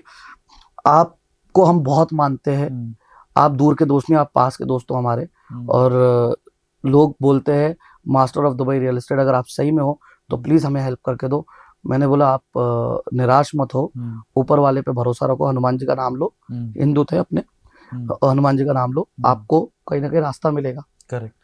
तो रात में मेरे को ये ख्याल आया, ऊपर वाले के उससे भी को आशीर्वाद है, क्या है पता नहीं है, तभी तो मैं आगे बढ़ रहा हूँ कि ready to move in properties पर जाओ। देखो, मैंने कैलकुलेशन किया, मुझे अच्छे से याद है, रात के 4:45 बज रहे थे सुबह के, मैं सोया नहीं था। मैं उठा, लाइट वाइट चालू किया, मैं कैलकुलेशन करने बैठा कि 1 मिलियन दिरहम की अगर कोई प्रॉपर्टी लेता है बंदा, तो उसको 20% देना है डाउन पेमेंट, 4% देना है उसको रजिस्ट्री, 5% देना है उसको एडमिन फी या ट्रांसफर फी जो भी है, और 2% ब्रोकरेज। ये पूरा कैलकुलेट किया, तो उसके बाद जो अमाउंट आया 8 लाख बचता है। मैंने उसका लोन किया, लोन का EMI निकाला 5,000, 6,000 के आसपास, 4,000 के आसपास। फिर मैंने बोला यार ये तो सही है। मैंने वो फैमिली को फोन किया, मैसेज डाला, रात सुबह 5:30 बजे मेरे पास अगर स्क्रीनशॉट होगा तो मैं शायद भेज दूंगा, शायद आप वीडियो में लगा देना। तो मैंने भेजा और उन्हें बोला ठीक है करते। मैंने कुछ प्रॉपर्टी शॉर्टलिस्ट करी। मैं उस रात नहीं सोया पूरा। दूसरे दिन मैं खुद उनके घर गया हूँ, उनको पिक किया हूँ। बच्चे की स्कूल थी, मैंने बोला बच्चे की स्कूल छोड़ो, घर चलो। वो ऑफिस जाने वाले थे, मतलब ऑफिस नहीं जाना है, चलो गाड़ी में बैठो, घर। उनको बिल्डिंग लेके गया, प्रॉपर्टी दिखाई, प्रॉपर्टी अच्छी लगी, उनको ईएमआई कैलकुलेशन दिया, सब कुछ समझाया, लोन खुद करवा के दिया, सब कुछ करवा के दिया। और आज वो फैमिली उस घर में रह रही है। और वो अकेले नहीं है, कम से कम ऐसे 300-400 फैमिली है जो अपनी छत में रह रहे हैं। तो उनको जो है आजादी मिल गई रेंट से। क्या बात। दुबई में आपने एक चीज बोली, बहुत हम मजे ले रहे थे। आप 8% का 20% कैसे होगा रेंटल आरओआई? क्या आपने उन लोगों का दुख देखा है जो वो पे कर रहे हैं? वो पैसा तो वही दे रहे ना। करेक्ट। तो देखो, इन्वेस्टर के लिए एक अलग स्कीम है, एंड यूजर के लिए एक अलग स्कीम है, मेरे पास में सबके लिए है। अब इसमें क्या हुआ, आप समझो 10 साल से अगर कोई बंदा रेंट दे रहा है दुबई में, आरओआई अगर हम 10% मान रहे हैं तो वो दे भी तो रहा होगा ना कोई। करेक्ट। आज तक मैंने एक वीडियो नहीं देखा कोई बंदा बोल रहा है आके कि भाई 10% आरओआई तो मिल रही है, कि कोई दे भी तो रहा है 10%। करेक्ट। मेरे को वो बंदा मिला ही नहीं आज तक जिसने वीडियो बनाई। तब फिर मैंने दिमाग चलाया और मैंने, ये बहुत बड़ी मार्केट थी जो अनटैप थी, इसके ऊपर मैंने काम किया। मैंने स्टूडियोज निकाले, 1 बेड निकाले, 2 बेड निकाले। आप हैरान हो जाओगे, दुबई में रेंटल ज्यादा है, ईएमआई सस्ती है। वर्ल्ड वाइड रेंटल सस्ता है, ईएमआई ज्यादा है, कहीं भी चले जाओ। करेक्ट। अब यहाँ पे जो है रिवर्स कैलकुलेशन होता है। इंडिया में आप ईएमआई आपका जो इंटरेस्ट रेट आता है होम लोन का 9 से 10% के आसपास आता है, लेकिन रेंटल कितना आ रहा है? 2%, 3%। आप प्रॉपर्टी खरीद के रेंट पे लगा के भी -8% की आरओआई है आपकी। मैं दुबई में बोलता हूँ आपको 10% आरओआई आ रहा है, आप रेसिडेंट हो तो 4% आपका इंटरेस्ट रेट गया। करेक्ट। नॉन रेसिडेंट हो 5% चले गया, तो भी 5% चलो मैं बोलता हूँ बहुत आपकी प्रोफाइल खराब है, 6% चले गया। क्यों? प्रोफाइल पे भी मैटर करता है। फिर भी आप 4% के प्रॉफिट में हो, बचा ले रहे हो, माइनस में नहीं जाओगे कभी भी। करेक्ट। तो ये एडवांटेज है। फिर मैंने क्या किया, सारे क्लाइंटों को मैसेज किया। मैंने इतने वीडियोस बनाए, ready to move in apartments by just paying 2500 dirhams monthly for a studio, 3500 for 1 bedroom and 5500 dirhams monthly EMI for 2 bedroom apartment। बहुत बढ़िया। 2500 दिरहम की महीने की EMI, जो इंडिया के लगभग 50-60 हजार रुपए होते हैं। कोई भी खरीद सकता है, इंडियन खरीद सकता है। करेक्ट। आप समझो बात को, कैलकुलेशन पे जाते हैं। तो जो बंदा स्टूडियो का रेंटल बता दूं, बाय द वे स्टूडियो का रेंटल चल रहा है 5000। ओके। मैं आपको ईएमआई कितनी दे रहा हूँ? 2500। बढ़िया। अब थोड़ा तो आपको भी एफर्ट डालना पड़ेगा कि 24% अरेंज कर लो, भले ही मेरी ब्रोकरेज बाद में दे देना भाई, मेरे को कोई दिक्कत नहीं। एक केस बताऊंगा मैं इस पे, बहुत अच्छी इंटरेस्टिंग कहानी है। आधी कीमत पे आपको आपका घर मिल गया। अब रेंट जो जा रहा है, आप 10 साल भी रेंट दोगे तो लैंडलॉर्ड आपको 1 महीने का भी रेंट माफ नहीं करेगा। करेक्ट। ना आपको वापस करेगा। यहाँ पे आप जो पेमेंट कर रहे हो बैंक को, अपने लिए कर रहे हो। करेक्ट। दूसरी चीज, 1 बेडरूम का ईएमआई मैंने बताया 3 से 3500 दिरहम के आसपास। नॉर्मली 3 से 3500 दिरहम के आसपास, 4000 के आसपास आपको ईएमआई मिल जाएगा। प्रॉपर्टी टू प्रॉपर्टी कैटेगरी पे मैटर करेगा। लेकिन रेंटल कितना आएगा? 6 से 8000 दिरहम का 1 बेड का रेंटल। ओके। फिर आधा हो गया ऑलमोस्ट। 2 बेडरूम का रेंटल आएगा 9 से 10 हजार के आसपास का महीने का, लेकिन ईएमआई में दे रहा हूँ 5000-6000 की, आपका घर। अब आप बोलोगे कि यार मेरा तो रिलीजन अलाउ नहीं करता कि मैं इंटरेस्ट पे करूं। तो बहुत सारे लोग हैं जो इंटरेस्ट पे नहीं करना चाहते, तो उनको एक ही रिक्वेस्ट है मेरे पास में, जो मैंने मॉर्गेज कंपनी खोली है ना, वो इसीलिए खोली है। अच्छा। कि हर चीज का सॉल्यूशन दूंगा मैं आपको, होम लोन भी मैं दूंगा। उसमें कैसा सॉल्यूशन? उसमें दुबई में जो है इस्लामिक बैंक से, अच्छा, दुबई इस्लामिक बैंक करके एक बैंक है जो इंटरेस्ट फ्री लोन देती है आपको। अरे वाह। तो अब वो कैसे होगा, क्या होगा, मेरे मॉर्गेज एक्सपर्ट से आपको करेक्ट कर दें। करेक्ट। उसके लिए डिस्क्रिप्शन में आपको दे देते हैं। बाय द वे फिर से आपको कह रहा हूँ कि दुबई में अगर आप करियर बनाना चाहते हैं, विनेशा। घर खरीदना चाहते हैं, विनेशा। जॉब करते हैं और काफी टाइम से रेंट पर रह रहे हैं और फिर अपना सपनों का घर लेना चाहते हैं, विनेशा। आपके पास हर बात का सोल्यूशन, विनेशा। डिस्क्रिप्शन बॉक्स में जाइए, इनकी प्रोफाइल पे जाइए, उनको डीएम करिए। अब आपसे जी आखिरी सेगमेंट आपके साथ अब हम खेलेंगे। आपने बड़े इत्मीनान से बहुत सारी चीजों का जवाब दिया। हम चाहते हैं कि आपको मैक्सिमम 1 वर्ड या 1 लाइन में आंसर कर रहा है। पहला सवाल, जो ऐसे मिथ हैं जो आपको तोड़ने हैं और बहुत जल्दी। पहला सवाल, क्या दुबई में पैसा सच में इतनी आसानी से कमाया जा सकता है या फिर सिर्फ दिखावा है? हाँ या ना? यस। दूसरा सवाल, दुबई क्या वाकई रियल एस्टेट का एक बड़ा अवसर है या फिर एक बुलबुला है जो फूटने वाला है? यार बहुत बड़ा अवसर है। ओके। और आपने कितना पैसा कमाया है अब तक? मैंने कभी कैलकुलेट नहीं किया। तीसरा सवाल, बॉलीवुड सितारे दुबई में इतनी प्रॉपर्टी क्यों खरीद रहे हैं? भाई आप खरीदने वालों को देख रहे हो, मैं तो बेचने वालों को देख रहा हूँ। चौथा सवाल, क्या दुबई की लग्जरी लाइफस्टाइल कर्ज पे टिकी हुई है? 50-50 बोल सकते हो। जिसके हम्म। पास पैसा है वो दिखाता नहीं है, जिसके पास नहीं है वो दिखाने की कोशिश करता है। पांचवा सवाल, दुबई में करोड़पति बनना मेहनत का नतीजा है या फिर किस्मत का खेल? मेहनत प्लस किस्मत। हम्म। अगर आप वन वर्ड के अलावा मेरे को हम्म। थोड़ा दोगे टाइम तो मैं बोल पाऊँ। हम्म। देखो मेरा हमेशा कहना है, मेरा व्हाट्सएप स्टेटस चेक कर लेना, मेरा हम्म। पिछले 8 साल से ये स्टेटस है। 100% हार्डवर्क, 0% लक। हम्म। अब आप बोलोगे कि लक पे मैं बिलीव नहीं करता, मैं लक पे बहुत बिलीव करता हूँ। हम्म। लक पे इसलिए बिलीव करता हूँ क्योंकि उसके बिना यहाँ तक नहीं बैठता, मैं आपके सामने शायद नहीं बैठ पाता। लेकिन क्या मेरे कंट्रोल में नहीं है? मेरे कंट्रोल में मेरी मेहनत है, मैं वो करूंगा। और मैं 100% नहीं 1000% करूंगा कि ऊपर वाला भी परेशान हो जाए, ले जा भाई ले जा। वो कहावत है ना, खुद ही को कर बुलंद इतना कि हर मंजर से पहले ऊपर वाला भी तुझसे पूछे बता तेरी रजा क्या है। करेक्ट। तो वो आपको कहीं ना कहीं ऊपर वाले को मनाना पड़ेगा। अगला सवाल, दुबई में ज्यादा पैसा कौन कमाते हैं, ब्रोकर या डेवलपर? ऑब्वियसली डेवलपर कमाता है, इतना बड़ा प्रोफाइल है, एक अपार्टमेंट के पीछे काफी उसको प्रॉफिट होता है। ब्रोकर को तो बस थोड़ा बहुत कमीशन मिलता है, और उसमें भी फिर कंपनी को जाता है, मार्केटिंग में जाता है, एजेंट के पास कुछ जाता है। बट मैं आपको एक बात बताऊं, करियर एडवाइस मैं आपको दे रहा हूँ। मेरे पास बच्चे काम करते 22 साल के, 23 साल के, जिन्होंने खुद ने दुबई में अपना घर खरीद लिया और लग्जरी गाड़ियां खरीद लिए। और मेरे पास कुछ लोग हैं, पहले तो साल में 2 करोड़ 2.5 करोड़ कमाते थे, 6 महीने में 2 करोड़ 2.5 करोड़ कमाने लगे कुछ लोग। फिर अभी रिसेंटली कुछ लोग ऐसे हैं जो 3-3 महीने में 2.5 करोड़ कमा रहे, टैक्स फ्री। अगला सवाल, क्या दुबई के रियल एस्टेट का क्रैश आने वाला है, और अगर हाँ तो कब? कभी भी नहीं आने वाला है। लोग पहले बोलते थे अब आएगा तब आएगा तब आएगा, नहीं आने वाला है। अगर क्रैश आएगा तो सबसे पहला व्यक्ति मैं होगा जो डूबूगा, क्योंकि मैंने अपना सारा इन्वेस्टमेंट दुबई में लगा दिया है। उसका रीजन समझो, क्योंकि मैं लंदन गया, मुझे नहीं समझ में आया।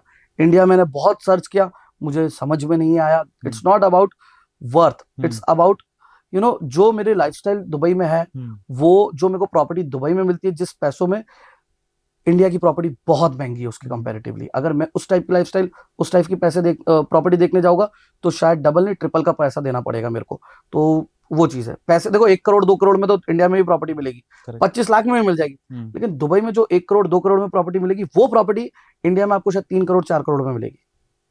नेक्स्ट क्वेश्चन, क्या भारतीय निवेशकों के लिए दुबई सुरक्षित बाजार है? सबसे बड़ा सेफ पॉकेट अगर है आपके लिए तो दुबई है। लेजिट तरीके से, ईमानदारी से अपने पैसे को दुबई में आप इन्वेस्ट करें, कोई भी संकट नहीं आएगा, कुछ भी नहीं होगा, बहुत अच्छी चीज है। और भारतीय एक नाम जिस पे बिल्कुल ट्रस्ट कर सकते हैं वो कौन सा है?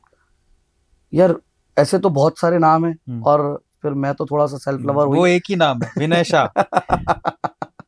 अगला सवाल, दुबई में पैसा तेजी से आता है, लेकिन क्या वो टिकता भी है? नहीं, दुबई में आपने अगर पैसा कमाया तो आपके पास में अकाउंट में 2 करोड़ 2.5 करोड़ 5 करोड़ 10 करोड़ कितना भी अमाउंट हो, वो नहीं टिकता। उसका रीजन ये है, वहां पे आपके पास में खर्चा करने के लिए इतनी चीजें हैं कि मतलब इजीली निकल जाता है। जैसे अभी मैंने बताया आपको, उस दिन मैं गया, 15-20 दिन पहले की बात है, लैम्बोर्गिनी और जी वैगन दोनों मैंने कंपेयर करी। मैं लेने गया था एक गाड़ी, मेरे को समझ में आ गया दोनों गाड़ी। अगर वो हाँ बोल देता तो मैं तुरंत डील कर लेता। करेक्ट। तो दुबई में ये चीजें हैं, क्योंकि देखो उसका, अब यार यूके में जाओ, यूके में रोज के 320 मोबाइल चोरी होते और 20 कार चोरी होती। पता है आपको ये चीज? नहीं। आप एक हैरान करने वाली चीज बता दो, यूके में, लंदन में स्ट्रीट्स पे लिखा हुआ है चोरों से सावधान रहो, मोबाइल अपना सिक्योर रखो, ये पुलिस पे लिखा हुआ है। अच्छा। मैं निंदा नहीं करता कोई देश की, कोई जगह की, यूके बिल्कुल भी नहीं, क्योंकि यूके इज माय फेवरेट। क्यों फेवरेट है? क्योंकि मेरा सबसे ज्यादा धंधा यूके से आता है। लोग भाग रहे अपने अपने देशों से, tax 40% 50%, safety security zero. Range rover तो वहां पे इंश्योरेंस ही नहीं होता रेंज रोवर का। लंदन के अंदर क्यों नहीं होता भाई? वो चोरी हो जाती है। अच्छा, ऐसा है? हाँ, बहुत डिफिकल्ट है उसका इंश्योरेंस। आप देखो ना, आज इंडिया देखो या वर्ल्ड में कोई और सिटी देखो, कंट्री देखो, रोड पे आप लैम्बोर्गिनी लेके चल नहीं सकते। बात तो सही। जितने भी बड़े सितारों ने गाड़ी खरीदी है, लैम्बोर्गिनी, जैगवार या जो भी गाड़ी खरीदी है, स्पोर्ट्स कार या जी वैगन या जो भी खरीदी है, क्या वो डेली चला रहे? नहीं, चला ही नहीं सकते। वो सिर्फ रोज इसलिए नहीं है, है ना वैसे। वो सिर्फ इसलिए है, मैंने खरीदी है, थोड़ा चलाया, घर के आजू बाजू घुमाया, वापस लगा दी, शौक पूरा हो गया। Correct. लेकिन दुबई में क्या है, रोड इतने जबरदस्त है, एक गड्ढा नहीं मिलेगा पूरे दुबई में आपको, ये बात मैं लिख के दे सकता हूँ, आपको एक गड्ढा नहीं मिलेगा, और वहां पे चोरी चकारी नहीं है, गाड़ी खराब ही नहीं होती आपकी, करेक्ट, चोरी नहीं होती, तो फिर तो बिकेगी ना। बात सही है। और दूसरी चीज, जो गाड़ी इंडिया में आपको 4 करोड़ की मिल रही है, वही दुबई में 2 करोड़ की मिल रही है।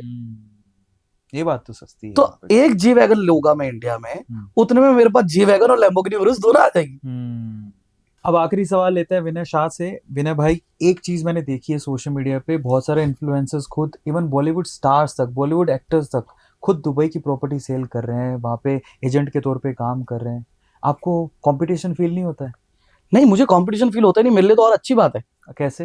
देखो, मैं सिंपल सी बात है, एक समझदार क्लाइंट, आप मुझे समझदार लगते हो, राइट?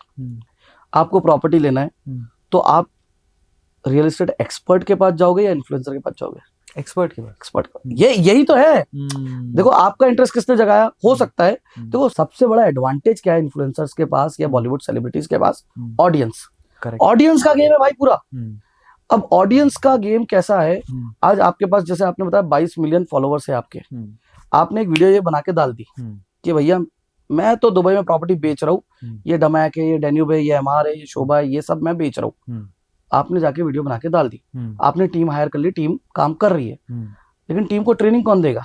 बात तो सही है। दूसरी चीज, जब क्लाइंट आप मिलने आएगा ना, टीम से मिलेगा, टीम को बोलेगा आपसे मिलना है, आपसे जब मिलेगा और आप मिल नहीं पाओगे, तब एक तो खराब लगेगा। दूसरी चीज, जब आपसे मिले, वो खराब लगेगा, चल जाएगा, लेकिन जब आपसे मिलेगा ना और अपने अपने जो डाउट्स है वो बात करेगा आपसे, और आप जवाब नहीं दे पाओगे, तब क्या होगा? समझ जाएगा वो, समझ जाएगा कि यार ये सिर्फ एड चल रही है। तो मेरा ये सजेशन है, मैं चाहता हूँ इन्फ्लुएंसर्स कमाए, बहुत अच्छा कर रहे हैं। और एक और चीज मैं बताता हूँ, इन्फ्लुएंसर्स के साथ साथ बॉलीवुड सेलिब्रिटीज भी अभी आ चुके हैं, और मैं वेलकम करता हूँ उन सबका। और मेरे पास बहुत सारे क्लाइंट्स आते हैं जो इनके जरिए मेरे पास आते हैं, इनके थ्रू आते हैं, क्योंकि मेरी रीच उतनी बड़ी नहीं है जितनी बड़ी इनकी रीच है। करेक्ट। तो ये एक रास्ता दिखा देते कि दुबई में प्रॉपर्टी खरीदना है, कुछ ऑप्शंस है। फिर जब क्लाइंट सर्च करता है प्रॉपर्टी के बारे में, तो सबसे ऊपर नाम आता है विनय शाह, आपका दूर का दोस्त, master of Dubai real estate. और जब वो हमारी टीम के पास आता है, हमारी टीम उनको ना सिर्फ गाइड करती है, मेरी टीम उनको मेरे से मिलवाती भी है। और मैं हर क्लाइंट से मिलता हूँ जो बोलता है मेरे को मिलना है। अगर मैं अवेलेबल नहीं हूँ दुबई में, तो मैं उनके साथ जूम कॉल पे मिलता हूँ। अगर उस टाइम में अवेलेबल नहीं हूँ, जैसे अभी पॉडकास्ट कर रहे, 6-8 कॉल आके गई होगी, 10 कॉल आके गई होगी, अभी सबको कॉल करेंगे, मैं उनको सब क्लाइंट्स को बारी बारी मिलूंगा जूम कॉल पे, भले 2 मिनट के लिए मिलूंगा, 5 मिनट के लिए मिलूंगा। और सबसे बड़ी बात, मैं 8 साल से रियल एस्टेट में हूं, मैं क्लाइंट्स को ये बोलता हूं, आप न्यू हाइट से प्रॉपर्टी खरीद रहे हो, एजेंट से नहीं खरीद रहे हो, और आप अगर मेरे कंपनी के थ्रू प्रॉपर्टी खरीद रहे हो, मतलब आपने न्यू हाइट से खरीदी, मेरे से खरीदी। करेक्ट। इसका मतलब क्या है, जब आपकी प्रॉपर्टी हैंडओवर होगी, मैं टेक केयर करूंगा। जब प्रॉपर्टी मिलती है ना, उसके पहले बिल्डर बुलाता है, भैया स्नैगिंग हो रही है, एक बार चेक कर लो, अपार्टमेंट सही है तो मैं आपको दे दूं, और अगर आपको लगता है कुछ टूटा फूटा है, कुछ खराब है, तो वो रिपेयर करा दूंगा, सही करा दूंगा। स्नैगिंग हमारी टीम देखती है, हम हैंडओवर दिलवाते क्लाइंट को, उसके बिहाफ पे हम चाबी भी कलेक्ट कर लेते हैं, आपको आने की भी जरूरत नहीं है। आपकी प्रॉपर्टी रेंट लगा रहे, रेंट पे लगा देते, आपकी प्रॉपर्टी बेचना, बेच के भी दे देते, सब कर देते। करेक्ट। लोन करवाना है, लोन करवा देते, इन्वेस्टर वीजा, गोल्डन वीजा, सब। तो अब मुझे एक बात बताओ, मैं तो कोई छोड़ के नहीं जाने वाला हूँ। क्लाइंट को जब मैं बताता हूँ ना, सर मेरी जिम्मेवारी है, और होता है, और मैं मानता हूँ। कितने सारे क्लाइंट्स है जो हमारे एजेंट से प्रॉपर्टी खरीदे, आज सारे एजेंट्स नहीं है मेरे पास में, वो कई लोग अपनी कंपनी खोल के बैठे, इसलिए तो मेरे को लोग सीईओ ऑफ सीईओ भी बोलते हैं, सब कुछ सिखा देता हूँ ना मैं, दिल में कुछ नहीं रखता। तो लोग कंपनी खोल देते, कुछ सक्सेसफुल होते, कुछ फेल हो जाते, जो फेल हो जाते वापस आ जाते। मेरे को कोई प्रॉब्लम नहीं है, मैं लोगों को ये भी एनकरेज करता हूँ कि अपना बिजनेस स्टार्ट करो, मैं तुम्हारे साथ खड़ा हूँ, लेकिन ईमानदारी रखना पड़ती है।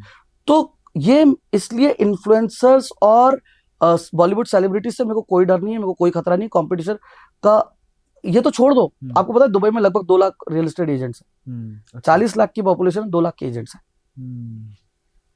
खतरा किससे होता है? फूफा, ताऊ, मौसा, साड़ू, साला, दोस्त, रिश्तेदार, इनसे खतरा होता है। ये खुद प्रॉपर्टी ले लेते हैं और तुमको मना कर देते हैं। एक आखिरी चीज मैं बोलूंगा आपको, छोटी सी एडवाइस है, सबके लिए है। आपका अगर हेल्थ खराब है तो आप हॉस्पिटल जाते हो, डॉक्टर के पास जाते हो। करेक्ट। पेट में दर्द है तो पेट के डॉक्टर के पास जाते हो, सर में दर्द है तो सर के डॉक्टर के पास जाते हो। करेक्ट। ठीक है।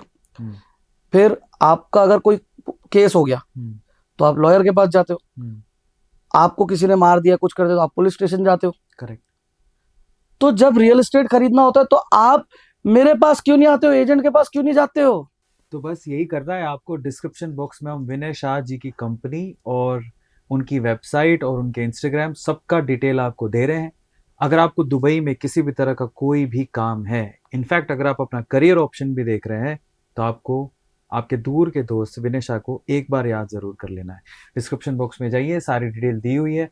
विनय भाई बहुत बहुत धन्यवाद, इतना मजा आया। बहुत सारे अनटच्ड क्वेश्चंस हैं, बहुत सारे क्वेरीज हैं जो आपकी रह गई होंगी। आप एक काम करिए, इसी पॉडकास्ट के नीचे अपना सवाल लिखिए। अगली बार जब हम विनय भाई से मिलेंगे तो वही सवाल आपके नाम से डायरेक्टली विनय भाई से पूछ लेंगे। और अगली बार मुझे लगता है बहुत सारे सवाल रह गए, मेरे खुद के मैं पर्सनल मैं मैं क्वेश्चन रह बैंगलोर गए। आ रहा हूँ भाई, बिल्कुल, और मैं नहीं तो मैं आपको दुबई बुला लूंगा। नहीं 100%, मैं आई एम सुपर रेडी। मुझे दुबई बहुत ही वाइब अच्छी लगती है, तो मैं खुद जाऊंगा दुबई। और अगर आपको चलना है मेरे साथ तो प्लीज मोस्ट वेलकम है आपका। हम लोग विनय भाई के ऑफिस में जाके बैठ जाएंगे और फिर खूब सारी गप्पे मारेंगे और फिर उनसे पूछेंगे कि भाई अब बताओ क्या करना है। सो मिलते हैं guys, thank you so much, बहुत बहुत शुक्रिया देखने के लिए। शेयर करो, सब्सक्राइब करो, विनय भाई के लिए हार्ट देना मत भूलना। जय हिंद, जय भारत, जय श्री राम, हर हर Mahadev. Thank you so much thank guys. You so much guys.